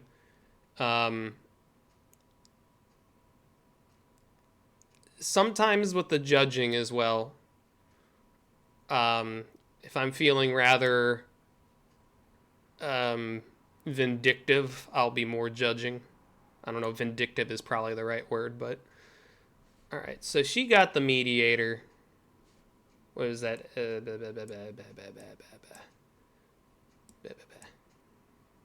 Show me the results. See, this is one of. INFP. Okay. Well, if it's gonna take an hour to do this, let's go ahead and get this fucking going here. 16 personalities. Take the test. It's so incredible to finally be understood. Only 10 minutes to get a freakishly accurate description of who you are and why you do the things the way you do. Alright, well. Yeah, she said hour, but then they said just 10 minutes. Okay, let's see here. You regularly make new friends. I don't know. I don't have a hard time making friends. I just don't really go out and do that very often anymore. And I kind of don't really have a drive for it. I think that's fair. Complex novel ideas excite you more than simple and straightforward ones. I don't know, man. Sometimes keep it simple, stupid is kind of necessary. But I do like novel ideas, that's for sure. We'll do that. Usually feel more persuaded by what resonates emotionally. Oh, here, let's get some music going too. Sorry, guys. There we go. Just so BGM just got something at least. There we go. You usually feel more persuaded by what resonates emotionally with you than by factual arguments. You usually feel more persuaded by what resonates with you emotionally. And no, fuck no, dude. I am a fucking steel robot when it comes between emotionally charged arguments and factual arguments. I will always go factual every fucking time. While there is a place for emotionality, I don't know. Usually I go with the factual and then I'll sort out the emotional shit later. Because everybody's going to react to everything differently, and all you can really do is just kind of work with what is presented in front of you. Anyway, your living and workspaces are clean and organized. Oh boy. You usually stay calm even under a lot of pressure. I actually don't do very great under a lot of pressure. However, I was really drinking a lot at the time, which definitely did not help my anxiety. I don't know. I'm gonna say that, because I do have a hard time. You find the idea of networking or promoting yourself to strangers very daunting, yes. You prioritize and plan tasks effectively, often completing them well before the deadline. I'm not very good at that. People's stories and emotions speak louder to you than the numbers and data. Fuck no. You like to use organizing tools such as schedules and lists. Nope. Even a small mistake can cause you to doubt your overall abilities and knowledge. Yes. I have a real bad problem with that as well. I have the curse of like wanting to be a perfectionist, and like anytime something goes sideways, or if I even screw up like the smallest thing, I start spiraling after that. You feel comfortable just walking up to someone you find interesting and striking up a conversation. Yeah, I'm gonna put that there. When I was drinking, it was easier, but sober, it's a little tougher. Let's see. You're C98. Thanks for the follow on Kick.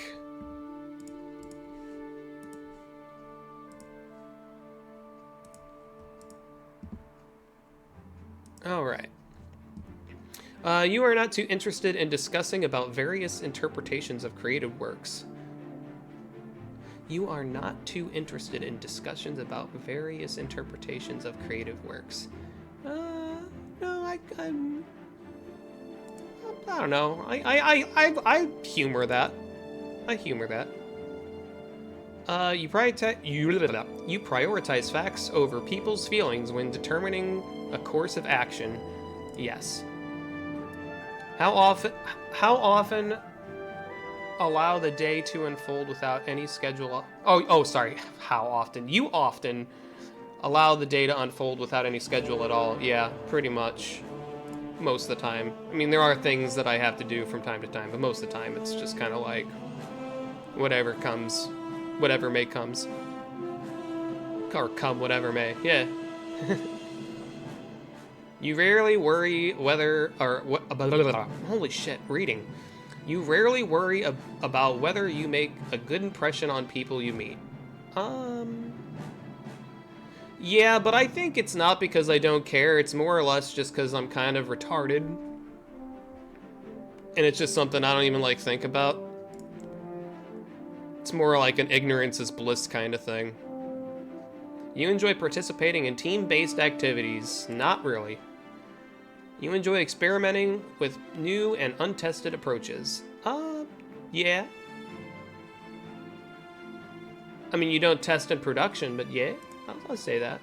You prioritize being sensitive over being completely honest. No. I try to be as honest as I can. Sometimes I stumble like anyone else, but I try to make an effort to be as honest as possible. You actively seek out new experiences and knowledge to areas to. Oh yeah, okay. So you just check out new shit, dude. Absolutely. I love trying new shit. You are prone to worrying that things will take a turn for the worse. Yes, actually. Not a big yes, but yeah, it's. You enjoy solitary hobbies or activity more than group ones. Abso-fucking-lutely I do. You cannot imagine yourself writing fictional stories for a living.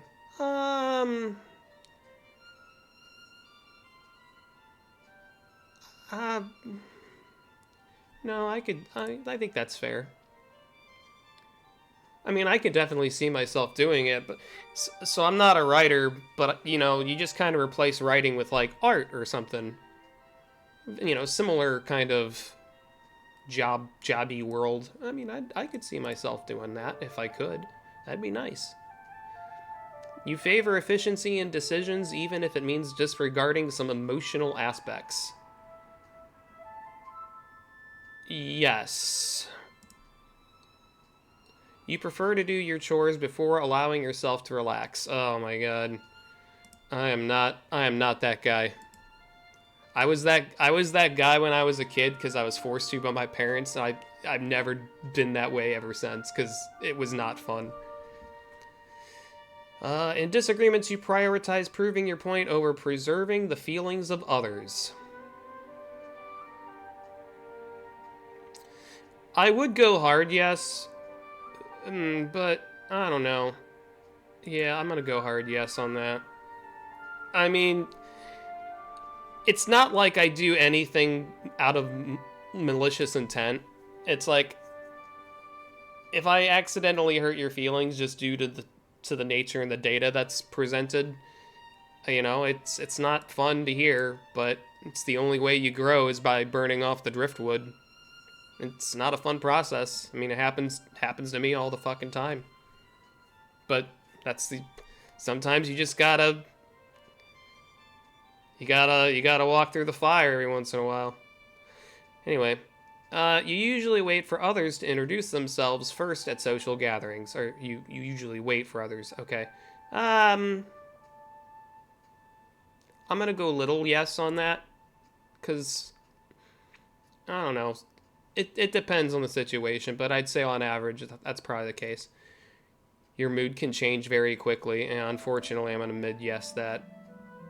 You are not easily swayed by emotional arguments. No, I'm not. I'm pretty fucking cold when it comes to that kind of shit. You often end up doing things at the last possible moment. I try not to, but... You enjoy debating ethical dilemmas. Yeah. Maybe in my younger days, but it's always nice to have a little conversation every once in a while. You usually prefer to be around others rather than on your own. No, I like my solitude. You become bored or lose interest when the discussion gets highly theoretical. No. I like theory crafting. When facts and feelings conflict, you usually find yourself following your heart. Not really. You find it challenging to maintain a consistent work or study schedule. Yeah. You rarely second guess the choices that you've made. Oh my god, fuck, dude. Second guessing is what gets me every frickin' time. Your friends would describe you as lively and outgoing. I'm gonna say neutral on that. I actually don't really know how my friends would describe me in that regard. Because, you know, around strangers, I don't act the same as, like, if I'm around the boys, like, dude, of course I'm, like, lively and outgoing around with the homies. But, like, if I'm at a place where I don't know most people, I'm gonna be a little bit more reserved. You are drawn to various forms of creative expression, such as writing. Yeah, I'd say so. You usually base your choices on objective facts rather than emotional impressions. Yes. You like to have a to-do list for each day. No, I do not. You rarely feel insecure. Fuck, dude. I'm not, like, super bad about it, but it can be bad sometimes. You avoid making phone calls. Yes, I do. You enjoy exploring unfamiliar ideas and viewpoints. Yep. Step 8 of 10. Okay. You can easily connect with people you have just met. If your plans are interrupted, your top priority is to get back on track as soon as possible. Not really. You are still bothered by mistakes you made a long time ago. I'm gonna do a little yes on that. I don't have many regrets, but I do have a couple big ones. It's not like a bunch of small ones. It's just like a few really, really big regrets. But otherwise, I try not to harbor those. But man, the ones I do have are pretty bad. You are not too interested in discussing theories on what the world could look like in the future. No, I'm going to disagree with that. I'm always interested in that. Your emotions control you more than you control them. I'm a little disagree on that. They sometimes win, but most of the time they don't. When making decisions, you focus more on how the affected people might feel than on what is most logical or efficient.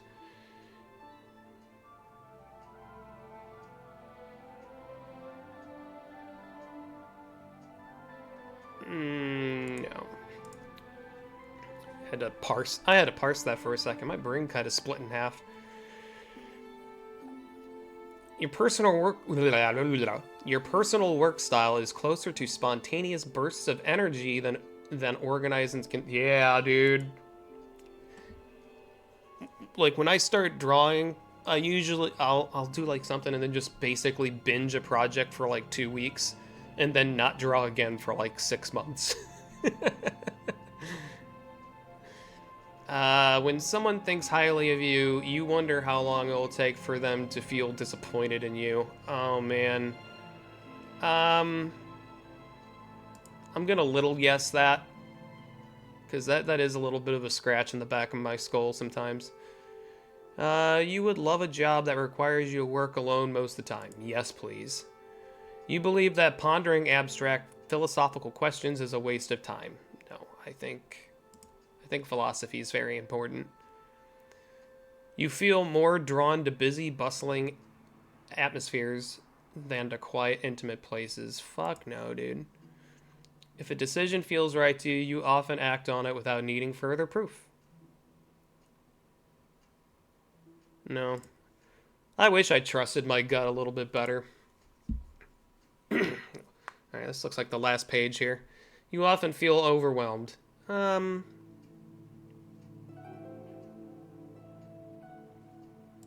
Soft disagree. You complete things methodologically without skipping over any steps. Oh man, dude, I'm not good at that. You prefer, unless Legos count, but I haven't put a Lego set together in like fucking 20 years. You prefer tasks that require you to come up with creative solutions rather than following concrete steps. Yeah. I mean, I'll read the instructions if I have to, but if I can find a solution to it, then that's pretty rad usually. You are more likely to rely on emotional intuition than logical reasoning when making a choice. Nope. You struggle with deadlines. Yeah. You feel confident that things will work out for you. Sure.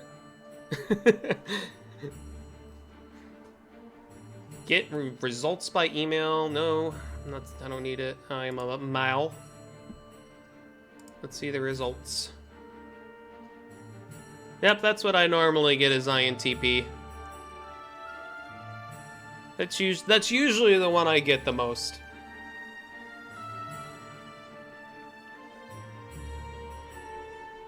I'm not sure if that kind of makes it a little bit more real or not, but oh yeah, see.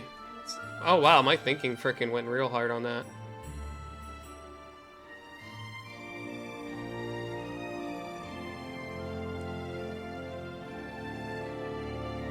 Yeah. Okay. Well, there we go.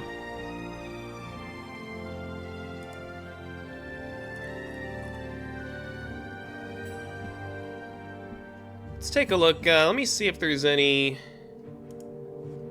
Let me see if there's anything maybe on right now. I know usually Sundays, cook the rice in a pot.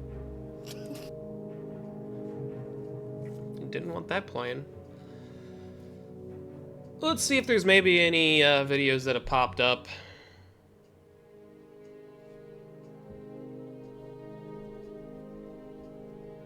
I know, like I said, Sunday's usually a pretty slow day when it comes to YouTube.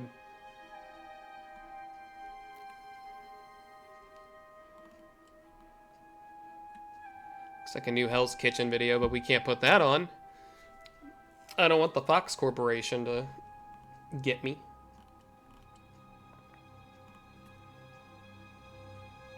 That's that. Nope.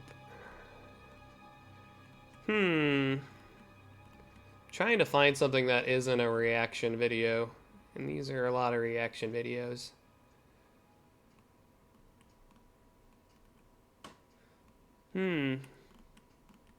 Nope. Okay, so there was the hotel. We've already seen that one. I thought there was another,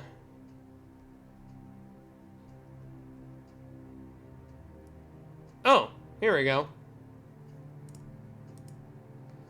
So this is from Actual Justice Warrior, another great channel. This is called Chicago Mayor Blames Racism for Black Crime. This dude's off his rocker. I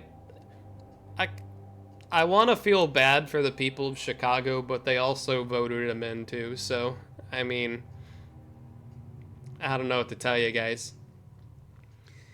Put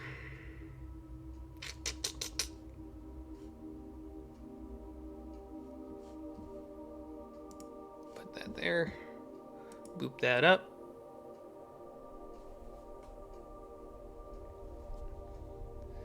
All right, let's take a look. We cannot incarcerate our way out of violence. We've already tried it, and we've ended up with the largest prison population in the world without... Yeah. I don't see why that's a problem.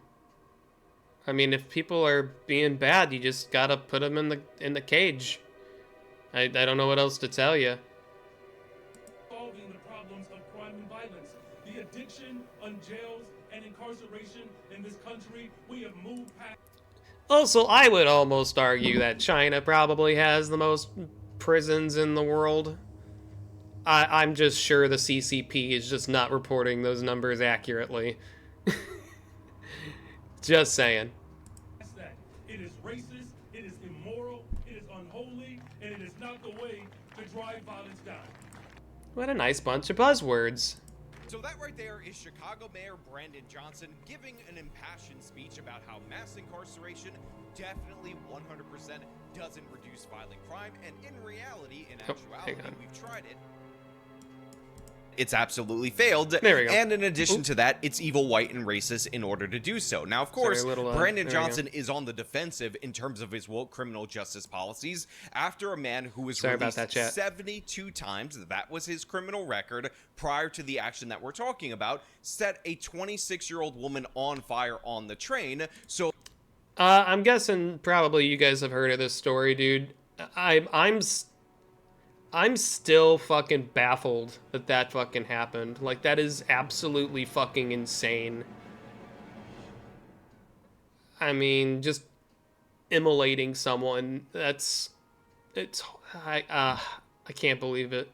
Of course, because that was a black man, this is where we're at, offender who attacked this woman for no reason, and Brandon Johnson doesn't want to face the reality. The topic is about how mass incarceration and locking people up 100% would not have prevented this, and it's racist for you to think it would because the black man is the one who committed the crime. Therefore, it has to be a story about evil white racism. Now, of course, this is ridiculous. This is absurd. This is something that we 100% are going to take down and dismantle throughout the course of this video. But before we do, I want to thank everybody who supports this channel via actualjusticewarrior.com/join. Give me the money. Give me the money. Okay. So I have an entire video on this channel. He has the best self-promotion ever. Just saying. about how mass incarceration 100% worked in reducing crime in the United States of America. In fact, you can look at charts of prison population to violent crime in this nation, and what you ultimately end up discovering is that yes, when you had prison populations lowering, you had a massive crime increase. When that started to invert, guess what? Crime ended up falling in response to that. I don't believe it. They have an inverse relationship with each other. I don't believe that for a second. Don't believe it. And this is because incarceration has a very simple and basic philosophy behind it. And no, it's not deterrence. No, it's not rehabilitation. It is incapacitation. When you remove people who are repeat offenders from society and you put them in prison, guess what? Because they're in prison, they're not out in society repeat offending. It is called a mechanical way to lower the crime rate in this nation, and absolutely 100% it definitely worked. And again, all you need to do is look at what happened when prison population was declining, when we embraced the medicalization of criminality and how it wasn't really the fault of the criminal, it must have been the fault of society, because that led to the greatest crime increase in the history of the country. It's because a lot of the people, especially like on the deep left side of the political spectrum, they strongly believe in the concept of tabula rasa, I believe, blank slate theory, basically.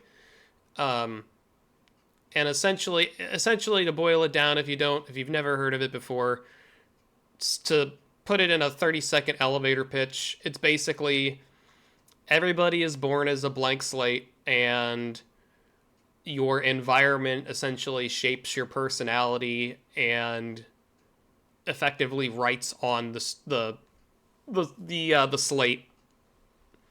So when someone becomes a criminal, for example, well, it's society's fault because he was living in like impoverished conditions or Section 8 housing, or, you know, it's like he had to join a gang or otherwise he was going to get bullied or something like that. That's obviously not true, but a lot of people believe in that concept, unfortunately, which is what's leading to this, where it's like, oh, well, crime is more of a medical problem because they wouldn't be doing crime if they weren't in a society, if we didn't live in a society. The Great Society welfare programs that were meant to address the root causes of crime led to the greatest crime increase, the greatest crime wave that was decades long in the history of the country, and it wasn't changed until the mid-90s when the tough on crime movement really gained steam. Again, these are objective facts, these are realities, this is something that you cannot ignore, you cannot deny, and this is why every single argument the left has against incarcerating repeat offenders is always something that is not what we're talking about. Like, they'll say, oh, well, recidivism is high in the United States of America, therefore the people that you're sending to prison aren't getting rehabilitated, therefore it didn't work. Well, again, it's about incapacitation, not recidivism. Then they'll talk about how deterrence isn't really effective, people don't see and fear the consequences that other people face, therefore you're not deterring crime, so I guess it didn't work. And again, I will respond to that. It's not about deterrence. That would be a secondary benefit. It's about incapacitation. Always has been, always will be. Or like my... Yeah, I mean, it's pretty simple. The point of a prison is to take a person who is violent or basically criminal, effectively, and removing them from the general population for a certain period of time, if not a lifetime. That's the point. My favorite statistical trick, when people on the left will tell you, well, after around the 2000s, an increase in prison population resulted in less gains in terms of crime reduction in the outside. Therefore, all of the time period when the prison population was increased prior to that, and it was effective, is meaningless because it stopped being effective after a certain point. Now, of course, this is the concept of marginal utility. Just because something's good and something works doesn't mean if you keep adding onto it that it's it's going to work at the same rate forever. And by the way, you understand this intuitively. Let me give you an example so you can understand it a little bit better. If I told you a gallon of water can save somebody's life, that is a true statement. We all understand that if you don't have access to fresh drinking water, if you don't have access to fresh water at all whatsoever, and you are given a gallon of water, you will be able to drink, you will be able to survive. And yes, water is something that we need in order to survive. However, in modern Western countries where we have free access to drinking water, so much so that we bathe in it, so much so that Well, it's not entirely free. I still have to pay the water company, although their prices are generally pretty reasonable. we do our laundry, some of us have pools in this country. Obviously, a gallon of fresh water to that person, don't drink pool water, chat, is not going to make the difference between life or death. Now, that doesn't mean water doesn't save lives. What it means is that at a certain point, when you've accumulated enough water, every gallon isn't as valuable as it would have been in that situation in comparison where you actually needed the 1 gallon to drink the water. This is marginal utility. Yes, something can work up to a certain point, and then at a certain point, the returns are not going to be as good. We all understand it. It does not debunk the prison population increases and the resulting decrease in crime on the outside, nor the value of incapacitation. And of course, there's an extreme example of this, which is El Salvador. They dramatically increased their prison population. They started targeting gangs. They built the super prison. And of course, El Salvador went from a place that 10 years ago was the most... I wish they would call it super jail, not super prison. Just please call it super jail.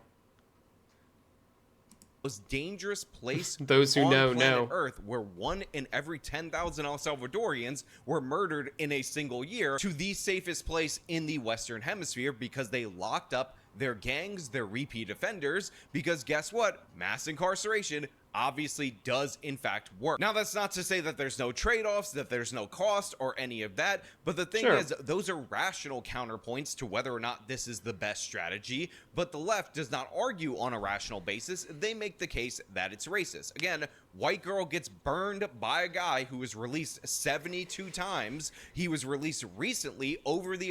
Dude, that's what fucks me off, man. 72 fucking priors.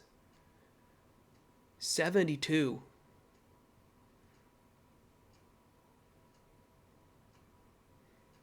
It's fucking...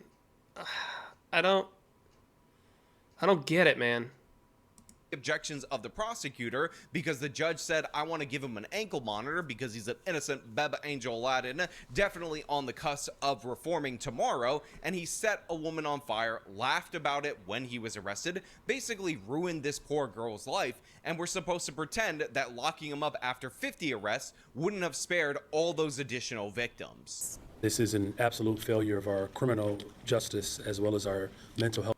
Yeah, she's still alive too. I'm gonna guess probably 2nd and 3rd degree burns, man. She's...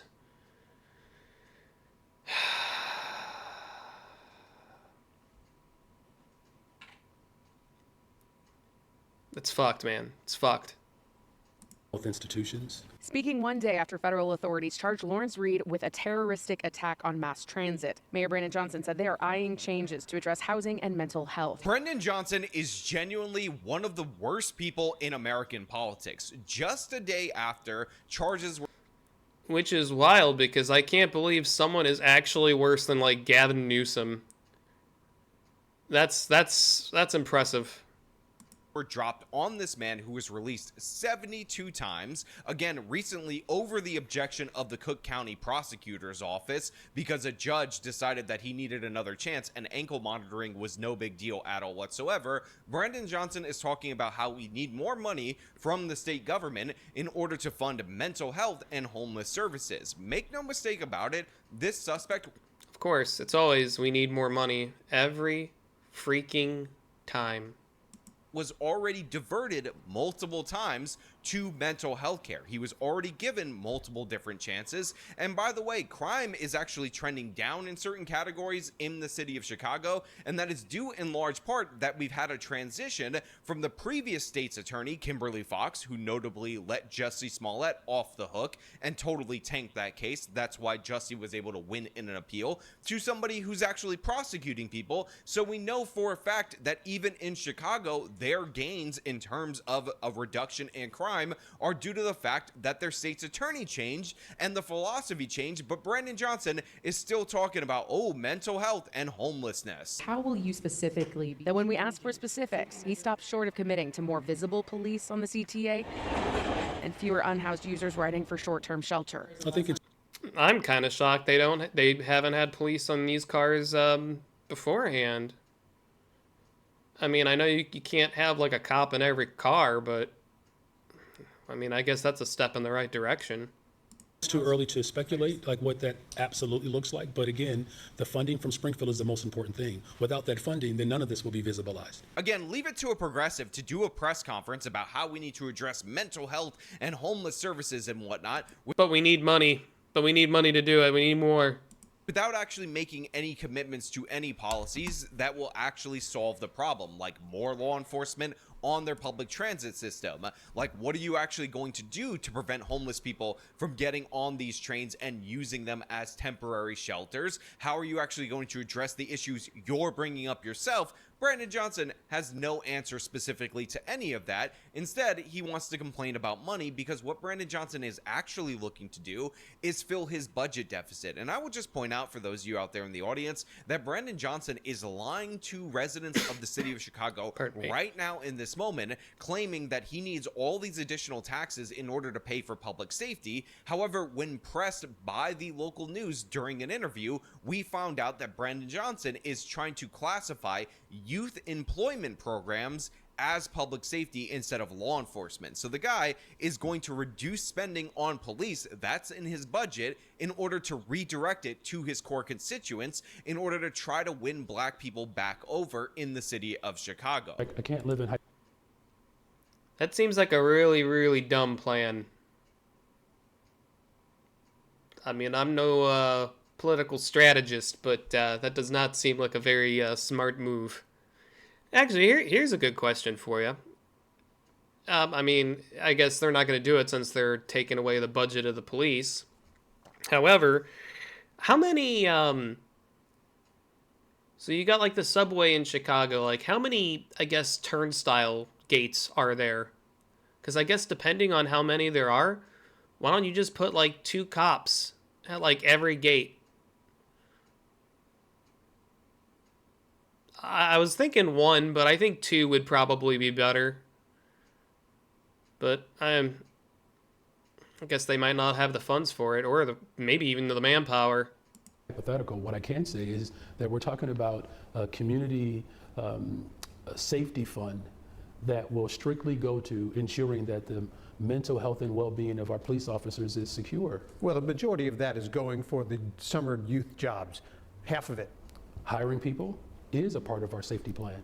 In fact, this is why this budget is so critical, right? Because this budget protects us from Trump's cuts. So yeah, the guy's a liar through and through. And by the way, I'm 100% sick of hearing about mental health after a situation like this. The time to address this guy's mental health issues, if those are legitimate, was well before this instance. It was in any of these 72 opportunities that preceded this. You have shown us that you have no capacity to do so, and I will point out that he has a long, violent history of crimes. And yes, the standard for forcing somebody into some kind of mandatory care should be a danger to yourself and others, and this guy has proven that he is multiple times, and yet they've done nothing. And we're still talking about mental health after he nearly killed a woman, after he burned this woman's face for his own entertainment. That's what we're discussing. Lawrence Reed.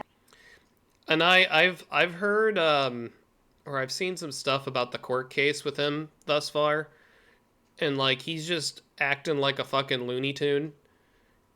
Most certainly gonna go for the insanity route. But I think if you're gonna go that route, you know what, you should still get locked up. Actually, there shouldn't even be a case. It's like, oh, okay, you're pleading insanity, and your insanity endangers other people's lives. Okay, well, we don't even need a case for this. You just admitted you're fucking insane. So let's go. Has a long criminal history, including about 50 arrests over the past 3 decades. We showed you this summer how the CTA bans. I would say pleading insanity is on the same levels as pleading guilty. It's like, I'm just pleading. Yeah, full ass agree. Yeah, absolutely. Passengers from their It property.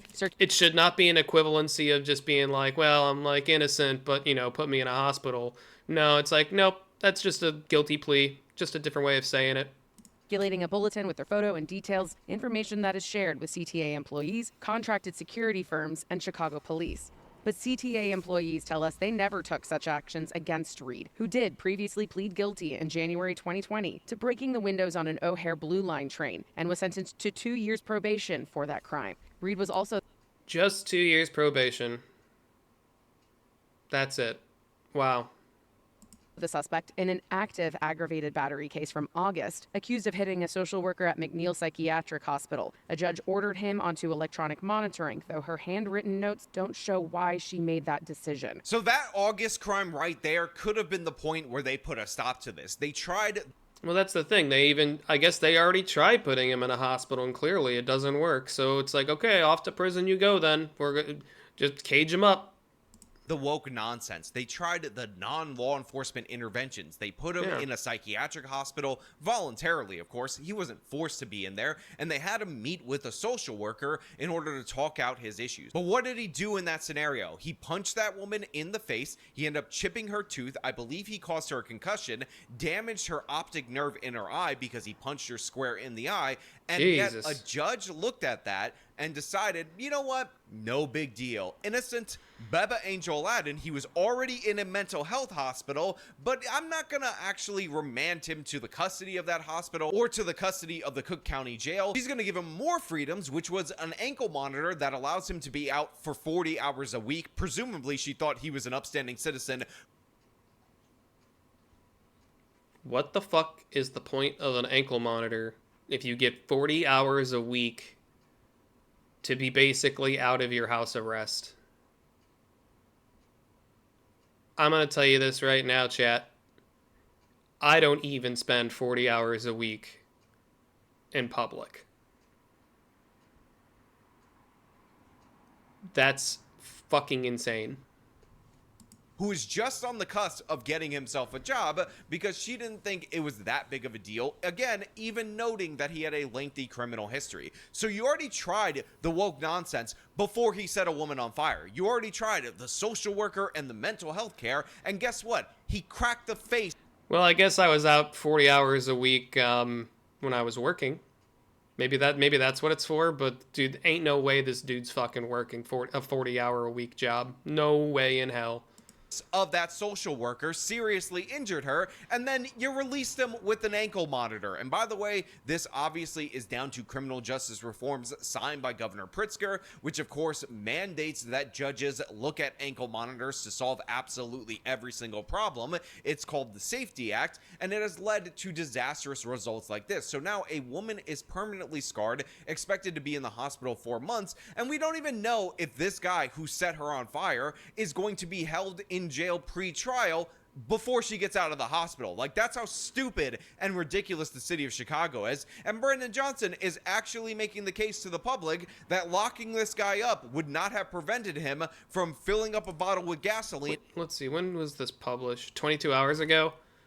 Yeah, I think yesterday he actually is out of police custody because he made bail or something like that. So I think he's back into the general public waiting for his trial, which is absolutely insane. If I'm thinking it's this guy, I'm pretty sure that's who it is. I could be mixing it up with another one, which is kind of sad to say. This woman with said bottle and setting her on fire. Documents from the office running Reed's ankle bracelet show there were more than 2,200 defendants on electronic monitoring earlier this month. Reed was one of the 176 with aggravated battery as the reason, but the arson happened on a day that Reed was required to be at a Fuller Park home. The mayor says they are already investing in housing and mental health services, adding the effects can be seen across the city. Yeah, the effects can be seen across the city. In fact, they were seen right there in that train what the value of those mental health services and homeless services actually are. Can you believe that this mayor, Brandon Johnson, after a woman was set on fire in a Chicago train, again, on surveillance video for us to see, 26-year-old woman had her life ruined, white woman being set on fire by a black guy with 72 previous arrests, and this guy talks about investing in mental health care. By the way, while he was receiving mental health care, he punched the crap out of the social worker that was also supposed to intervene on the homelessness side. But Brendan Johnson's like, you could see the effects of our programs. They 100% work, even though they absolutely do not. And then the audacity for this guy to talk about racism and how mass incarceration or incarceration period is not a solution, when incarceration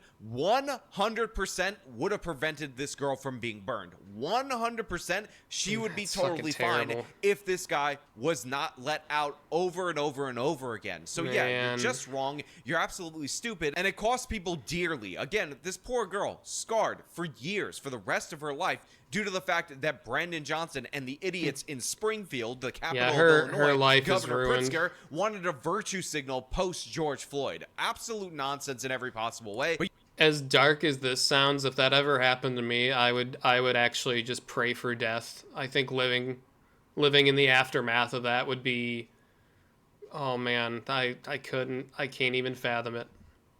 you know what?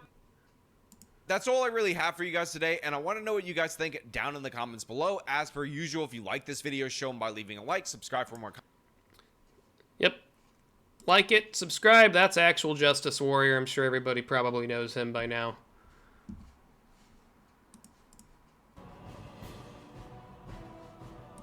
Alright, let's see here. It is 11:07. Let's go until 12. I'll see if I can rustle up something else here. What do we got? Oh, you know what? I probably can't show that. It's another Midwest safety video, but it's called "The Murder of Officer Anthony Ferguson," and I don't know. I want to watch it, but yeah, I'm not gonna get TOS'd or potentially have that be a TOS. It's on YouTube, so it's probably censored, but still, I'm not gonna. It's a little spooky. Let's see. Do. What do we got? Come on, give me something. Give me something good.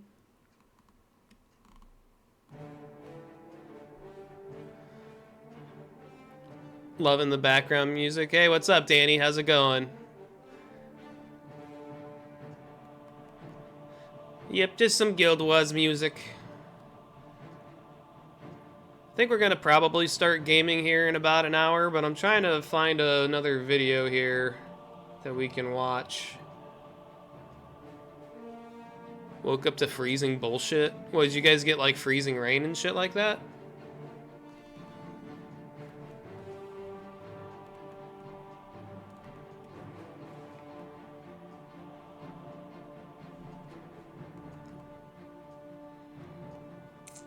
Hmm. 29 degrees with wind. How cold is it here, actually? Let me look. Wow, dude. It's actually warmer where I'm at. It's 37. Oh, nope, never mind. 28. My watch had to refresh.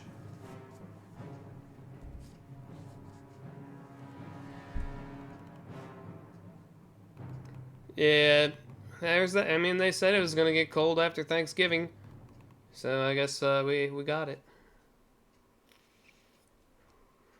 That was a quick turnaround. Yeah, I guess my watch needed to talk to my phone.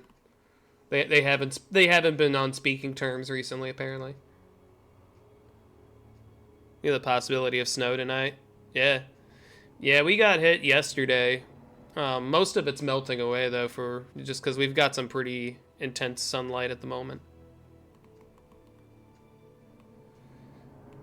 Trying to find something here.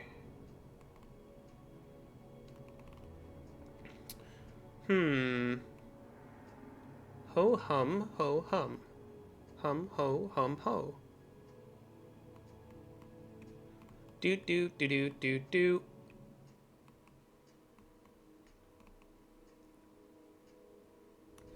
I've seen that. Man, a lot of reaction videos on my feed today. Just like I said, I try not to watch react videos to other videos just because I'm not trying to do react inception, a reaction to a reaction to a reaction.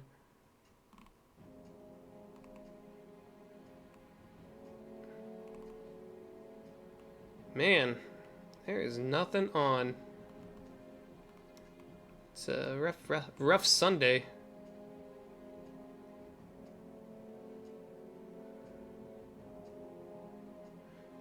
Oh, you appreciate poetic stuff, right? Yeah. I mean, yeah, I suppose. I don't dislike it or anything like that. At the end of service yesterday, as the casket finished lowering, lightning struck in the background. As the first dirt was put upon the casket, the sky downpoured. Huh. Huh. That actually happened? Dude, close lightning strikes sound like bombs going off, man. It'll make you pale white.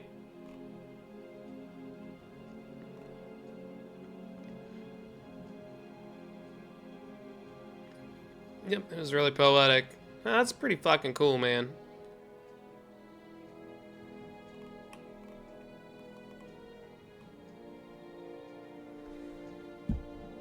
Let's see. Man, come on. Give me something, YouTube, you son of a bitch.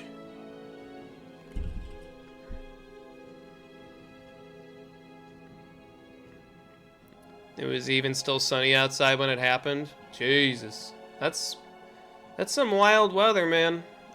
That's quite the anomaly. Could always look up Cash Jordan. I don't think he's published anything yet today, because I've got him in my subscription feed. Or I'm subscribed to him, but I have not seen a video from him yet today. It might not be until later. Although he usually uploads in the morning.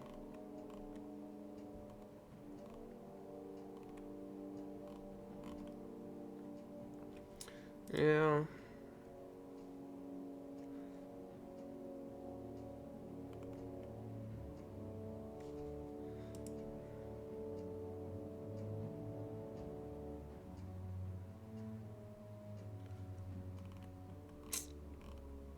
Well, that kind of sucks.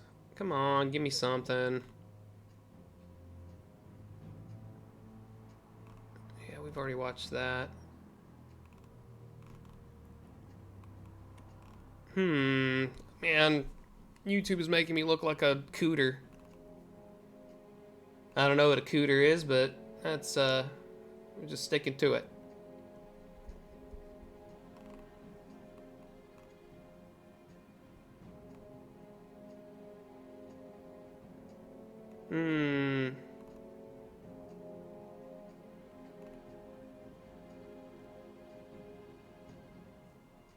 Oh. The freedom.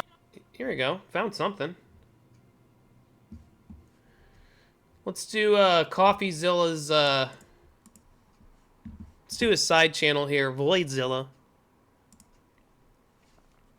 This is not transparency. I don't even know what this is even about. So let's see what he's talking about here. Freedom of Information Act is a U.S. law which allows the citizens to ask for records from their government. The official website says the basic function of the Freedom of Information Act is to ensure informed citizens vital to the functioning of a democratic society. Sadly, that is not often what we are getting. This is a response I got when I submitted a FOIA request. I've submitted many, and then I got a letter in the mail from what's called a negotiation team, because essentially they said your request is going to take a very long time because it's a large request, and we'd like to negotiate with you basically to lower the request so we can do it. I wonder what he requested to warrant such vetting for it. I actually did a Freedom of Information Act once when my roommate decided to try to fight me, and she ended up calling the cops on me. I think I had like 15 police cars in front of my house, man. It was fucking nuts. It seems like the entire county was just in front of my door. Went through the process, wasn't arrested or anything like that or detained. And she ended up leaving. Like, actually, they were even asking, do you want to press charges? I'm just like, dude, I just want her the fuck out of my house. Because also I don't have the money for a lawyer anyhow. I'm like, dude, I just want her fucking gone. But the point that I'm getting at is I actually did use the Freedom of Information Act to get the actual police report and also the recording of the 911 call. And boy, oh boy, oh boy, I can see why the cops did not arrest me, because she sounded like an absolute fucking lunatic on the phone. He requested a list of Clinton's whores. Oh no, dude, if he requested that, man, he CoffeeZilla would have he would end up isekaiing himself with 2 bullet holes in the back of his head. Faster amount of time, and I thought, okay, that's reasonable. I'm going to go ahead and try to negotiate with you guys. So I messaged them back, and my idea was sort of to discuss what the documents were, maybe so that we could, negotiate better. But the first thing they tell me is they're limited in what they can discuss since the potentially responsive documents haven't been reviewed by a FOIA analyst. So at this point, I'm kind of flying blind of what I'm even negotiating about. But then I find out that the current average wait time to complete your extra large track request is 79 months. If you don't know, that's over track request. Dude, look at these other numbers here too. Extra small track requests, so that's just 0 to 50 pages. 8 months to complete. Small track request, 1 release / media, 36 months. So he ordered something that's 20 plus releases / media, 79 months, dude. I would be like, yeah, that's not gonna. Oh, this is from the FBI team or FBI as well. Okay. Is 79 months. If you don't know. Dude, did he ask for like the fucking Epstein files? Jesus. Oh, that's over 6 years it would take for my Freedom of Information Act, this transparency request, to actually go through.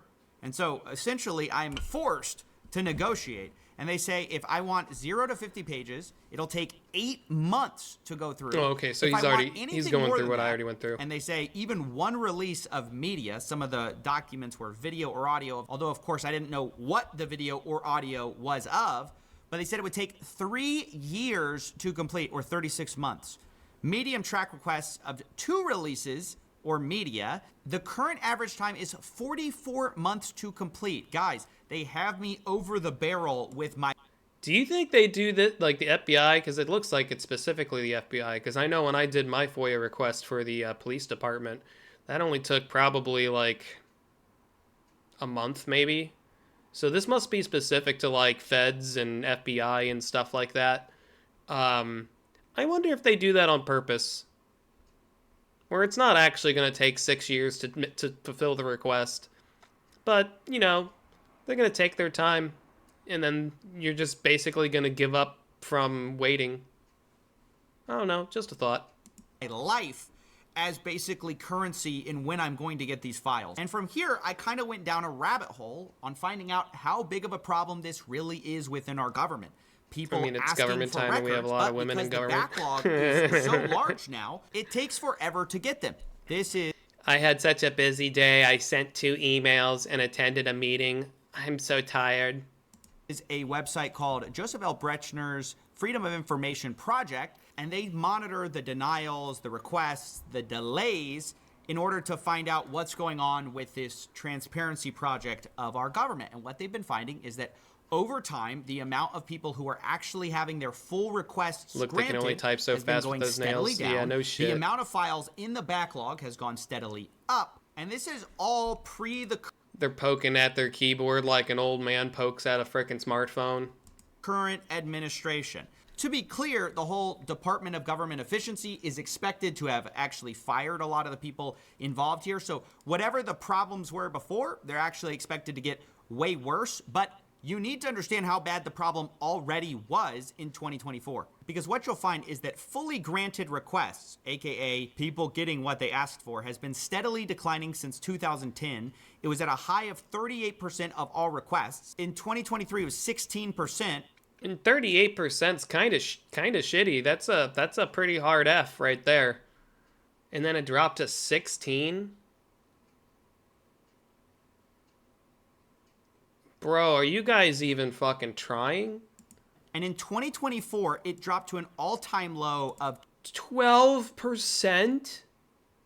So you basically have a 1 in 10 chance of actually getting what you're requesting.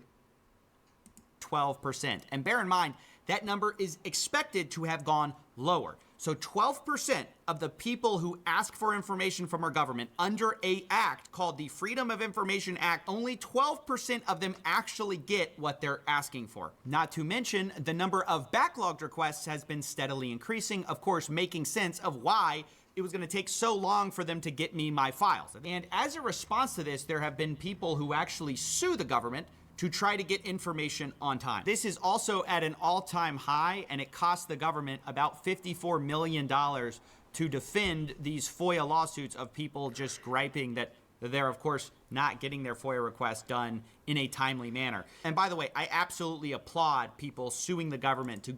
I'm about to say, yeah, I was just about to say, like, yeah, dude, good on them, man. Like, don't let them get away with this. Get information, and one of those people is Jason Leopold. He has been suing the government for documents for 10 years, and he's had 93 FOIA lawsuits to try to get information.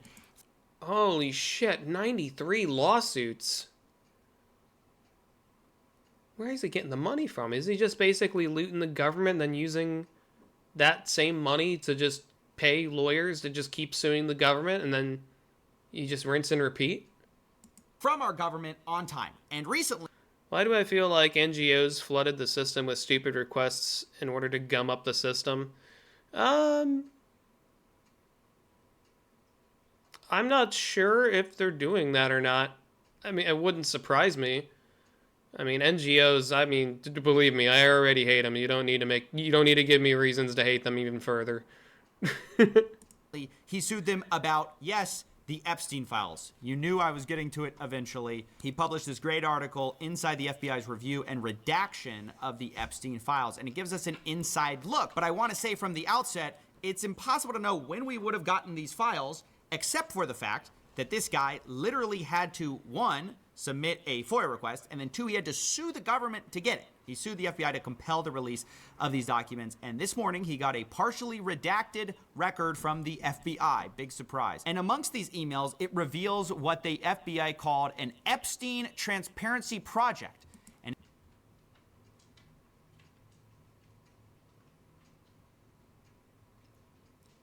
What an interesting name. What did they mean by this?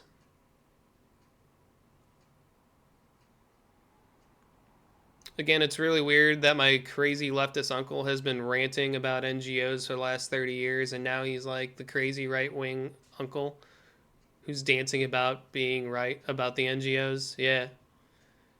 I know, isn't that really weird? How a lot of these like center lefties are now right-wing neo-Nazis? Wow. How odd is that? In some instances, they referred to it as the Special Redaction Project, which I can't imagine two titles for projects that sound different. Was it the Special Redaction Project or was it the Transparency Project, guys? I'm not sure we figured this one out. Now, what is so remarkable about this is that in March of 2025, the FBI spent about $850,000 in overtime paying FBI agents ostensibly to review the Epstein files as part of this redaction project. So almost $1 million just in overtime was spent in order to redact documents. But what's so interesting about this is that, of course, we didn't actually get this release of documents. If you It's remember, Mossad. in February of 2025, that was the last time we got anything from the DOJ or FBI besides that memo that said basically there's nothing to see here, nothing to look at.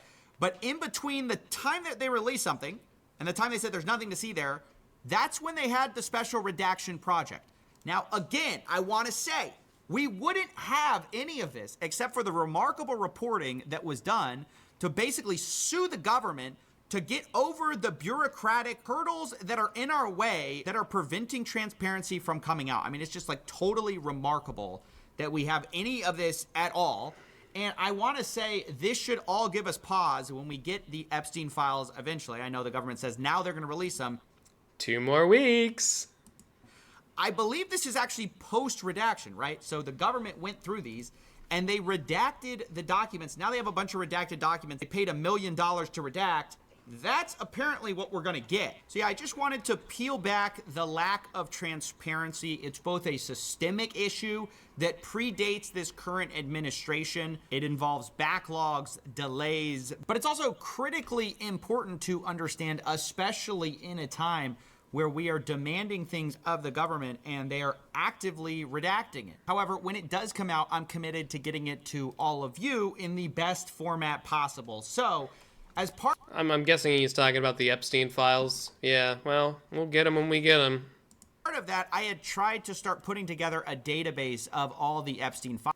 Wow, look at that. He's already locked and fucking loaded, dude. CoffeeZilla, man, he's on it.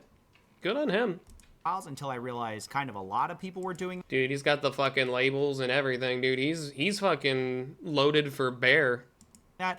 So I teamed up with the best website out there so far. It's called Jmail. It's free. And basically it's Gmail, but you're logged in as Jeffrey Epstein. So you can see the emails as if you are logged in to his account. It's just like a formatting thing. It's really nice.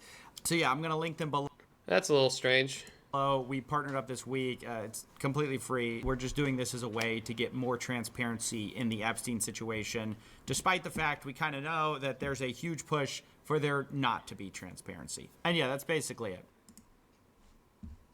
All right. That's CoffeeZilla's second channel, Voidzilla. Definitely give him a, actually, I'm going to subscribe to him. These are pretty interesting videos. All right, let's see if we can find something else. Well, we got about 30 minutes, and then we'll do some video games. Man, I love that level of detail orientation, but it's so tedious. Yeah, it's cool they're doing it, but they don't have to do that.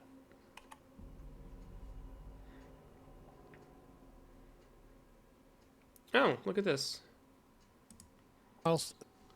We got a new... Got a new Sagan video, a COD Daily. Let's see what he's got. It's going to probably be about British shit because it looks like it's about Peter Hitchens. So this is called Peter Hitchens is Testing You by a COD Daily. It's once again time for the annual Peter Hitchens tells everyone to flee Britain while they can. This denathoring that he does. I didn't know he does that. Britain is a powder keg. Yeah, man. I'm glad there is an ocean between the two of us at the moment. Again, literally every year, is a bit tiresome to me because whilst things are bad, and yes, they are getting worse, if we flee, then things become unrecoverable. And it's only while we actually stand our ground and decide to move in the directions that we want to move in that this could possibly get any better. Now, Peter would argue, in fact he has argued... Leaving is leaving's the easy way out. That's not necessarily the right way out, but it is the easy way out. There's no way of fixing it. What tools will you use to fix the country? As he says, I've spent 25 plus years trying to warn against our national decay. Nobody paid any attention. Now I say get out while you can. Everyone suddenly wants to fight a battle they refused to notice they were losing, which ended 15 years ago.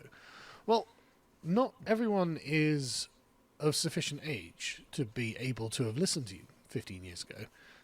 And many of us didn't pay any attention to politics 15 years ago. True. Whether for good or for ill. So this is one of those things where it's like, well, okay, I'm sorry that in your time, things were not sufficiently unstable as to rally people's minds to the cause of England and Britain more broadly. But things are that way now. And the writing is on the wall. And I think actually being like Denethor and saying, flee for your lives, is actually not very productive. And in fact, it seems more about the resentment of not being able to persuade people in the moment than actually doing what is good for the country or the people of it. Just a quick caveat. I do like Pete Hitchens. I mean, I love The Abolition of Britain. It was such a good book. I mean, that's really neat that he basically called this like 15 years ago. But yeah, I mean, unfortunately, it was going to take things catching on fire until people noticed. I mean, otherwise you're just basically screaming into the ether and people are just looking at you thinking that you got a sign around your waist that says the end is nigh. And, unfortunately, that's just how the sleeping giant works. It's more sad than neat, yeah. And I really enjoy him when he's on Question Time. Really enjoy him when he gets to actually interact with... enjoy him when he's on Question Time. Really enjoy him when he gets to actually interact with his sort of lefty interlocutors. Because they don't really understand him. They expect him to be some sort of wild-eyed ideological radical, like from America or something, and he's nothing of the sort. So they can't pigeonhole him well. And he's incredibly knowledgeable, incredibly well-travelled, incredibly well-read, and a very wise man. It would help if I wrote the end is fucking nigh. Yeah. I think that it's just demonstrable that he's wrong. And I wonder how much of it is him trying to be a spur to action. Because I think, like many people, he has been frustrated with being out in the wilderness, and now he's arrived at the point where it's like, well, okay, look, if there isn't going to be some sort of significant collective action here, then you may as well just on an individual basis just leave, because otherwise nothing can possibly the war. Well, there kind of already is collective action going on in the form of the St. George flags that they're doing, because I mean it seems like that's pissing their left off quite a bit. Just flying the flag of St. George. I don't know if they're still doing that or not. I think they are. I hope they are. Because, man, it's pissing off all the right people. The war is over. The battle has been lost, as he would argue. And so I wonder how much of this is a way of essentially infuriating people into Yes, action. it's using their flaggetry tactic against them. Yeah. Mr. Benjamin. But I'm sorry, I think there's a part of him that does do this. But he's not the Gandalf figure that we're looking for. He is, like I said, the Denethor. He's the one who's decided all is lost. And, well, if you believe all is lost, that becomes a self-fulfilling prophecy. Everything is lost if you're not prepared to fight for it. Now, he makes good arguments. He says things like, well, the Cultural Revolution that has happened is not something you fight with weapons. Do you have the tools with which to fight it? And these tools are intellectual. These tools are philosophical. These tools are changing the minds of men. Yeah, the war today, while there are still bullets and bombs, the war we're fighting right now is a 100% mental war. Like, and you have to pretty much be sharp most of the time. Try and make them understand what it is in the case of the Blairite Revolution, what they are told they could potentially gain, and in our case, it's to show people what they are in fact losing. And so we have an uphill battle, and I said this years ago, like 5 years ago, look, this is going to be a 20-year war that we're fighting, and that's why I spend all my time making these videos. And Right, because it's going to take 20 to 25 years to course correct a generation back to being patriots of their country. Because, I mean, like, the millennials are lost. I would say, I can't really speak for Gen Z, but from my observations, it seems like it's about a 50-50 split. I don't know about Alpha. They're way too young. I don't know shit about them. And reading books. I read all sorts but yeah, of it's going to be like a 20-25 year challenge. The bloody code and the death penalty. Because a lot of people have a misty view of the death penalty. In fact, they've imbibed the liberal narrative on the death penalty and believe that it is an unmixed evil. My Gen Alpha nephews want to learn how to hunt and fish. Good. It Good. absolutely wasn't. Based. Nowhere near that number. Very based. But I'll do a longer podcast on it. And it's not even relevant, but it just so happens that Peter Hitchens is one of those rare supporters of the death penalty in public life. Now, I mean, the average person, flip a coin and they'll support the death penalty, or 50% chance. And that can go higher. A lot of people do support it. But most of the intelligentsia of this country do not. Anyway, the point being is that Peter Hitchens is a man cut from a very different cloth to most. And I can see why the midwits of the Blair and Cameron eras did not know what he was trying to say. They did not understand the message that he was putting across. He's basically a man ahead of his time. I mean, many such cases, unfortunately. And I do wonder, which he was right about, by the way, and I do wonder how much of it is also, there was a kind of, like the state of Britain, again, the institutions, like I was talking about in the Piers Morgan video, the institutions of Britain are something that the generation of his generation are very concerned about, right? They're very proud of their institutions, because their institutions were publicly tested against the Soviet Union, against, well, the generation before his, against Nazi Germany. And they Man ahead of his time, so angrily yelling at clouds. Yeah. But we are quite like talking to a brick wall. And to us, the institutions look dilapidated, decrepit, not fit for purpose, and actually not something to take pride in. And so we have to find our national pride outside of the institutions of Britain. And I personally find it in the people themselves. I actually think that we are good people, and fundamentally, even if we weren't good people, this is still our country. And so when all else fails, and in the last analysis, we have to pass it on to our children as it was passed on to us. Whether it's good or bad is something that future generations can make judgments on and improve where it is possible to improve it. But it hasn't always been great. There have been times when England has been terrible, and yet we didn't Denethor out about it. We didn't flee. Every country has done horrible things. Now, to the degree of horrible things, that's on a sliding scale, but no country has been a perfect utopia of peace and harmony, man. Like, everyone's done terrible things. We didn't run away. And even not saying it's right, it's just an observation. Just is what it is. The hour is late, and the job is it's massive, an absolutely colossal labor. Exactly. Yeah. That doesn't mean we should flee, and I'm getting kind of frustrated.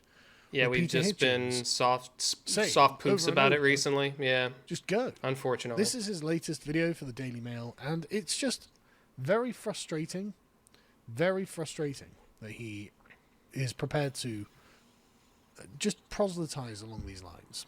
Yes, I do tell people to leave the country if they can, but that's an important detail. The if they can bit is getting harder and harder to get out of here, not least because people in foreign countries have begun to realize what modern Britain is like. They've begun to spot what most of us already know, that nothing works. Our schools are useless. Our universities are even worse, that we're not training people to be any use at doing anything.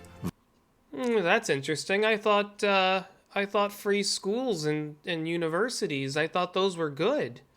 I actually had no idea that their school systems were under some stress at the moment. That's news to me. But yeah, I thought free schools, I thought they were good.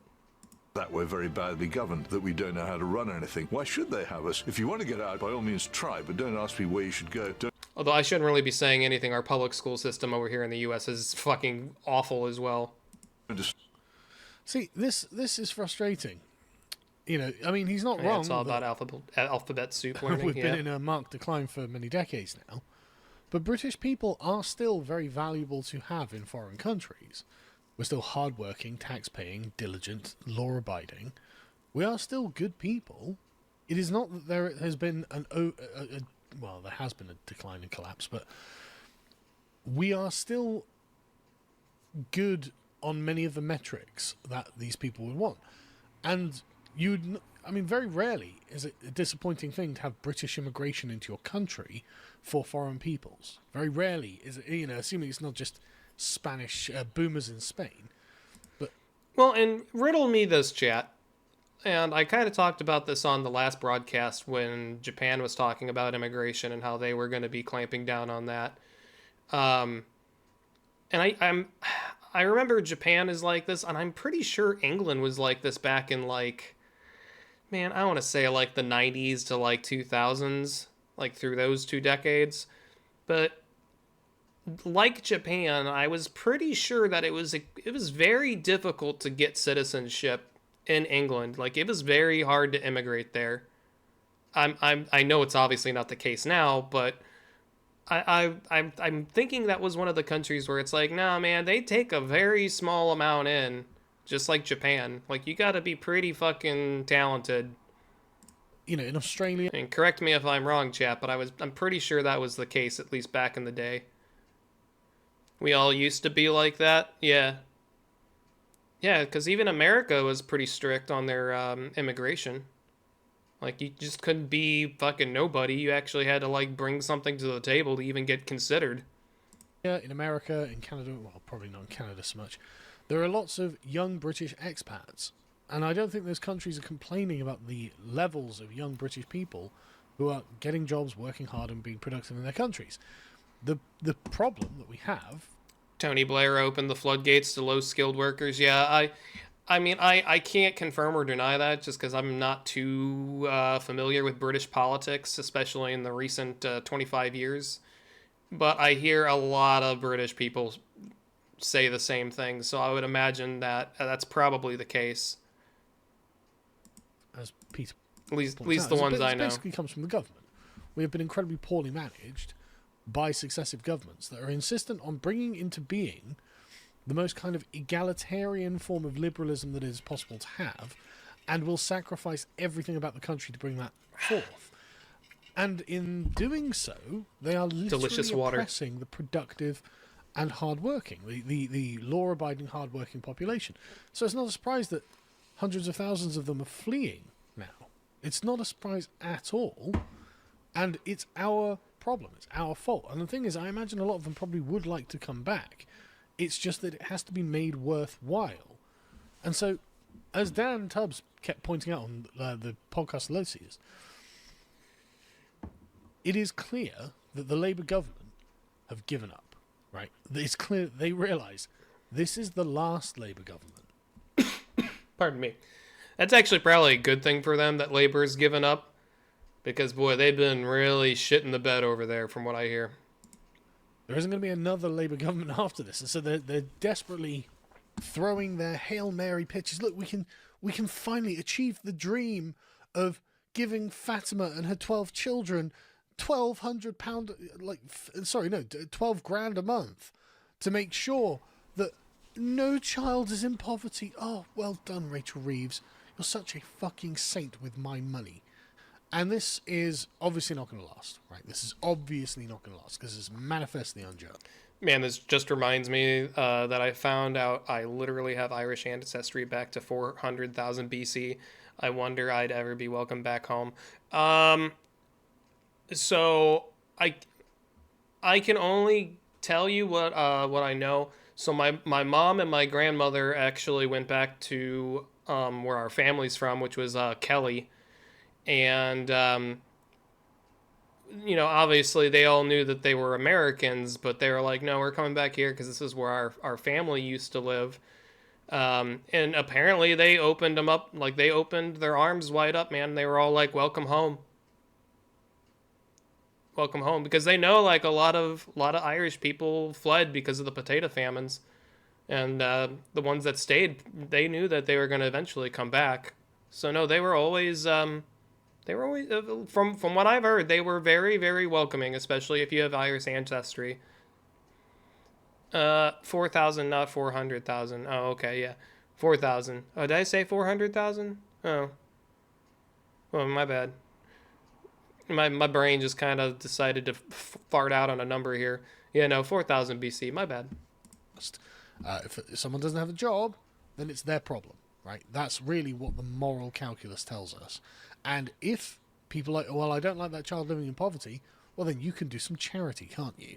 You can't just steal from people and call that fairness. Anyway, let's carry on. If you want to get out, by all means try, but don't ask me where you should go. Don't assume before you try. I mean, that's a fair answer.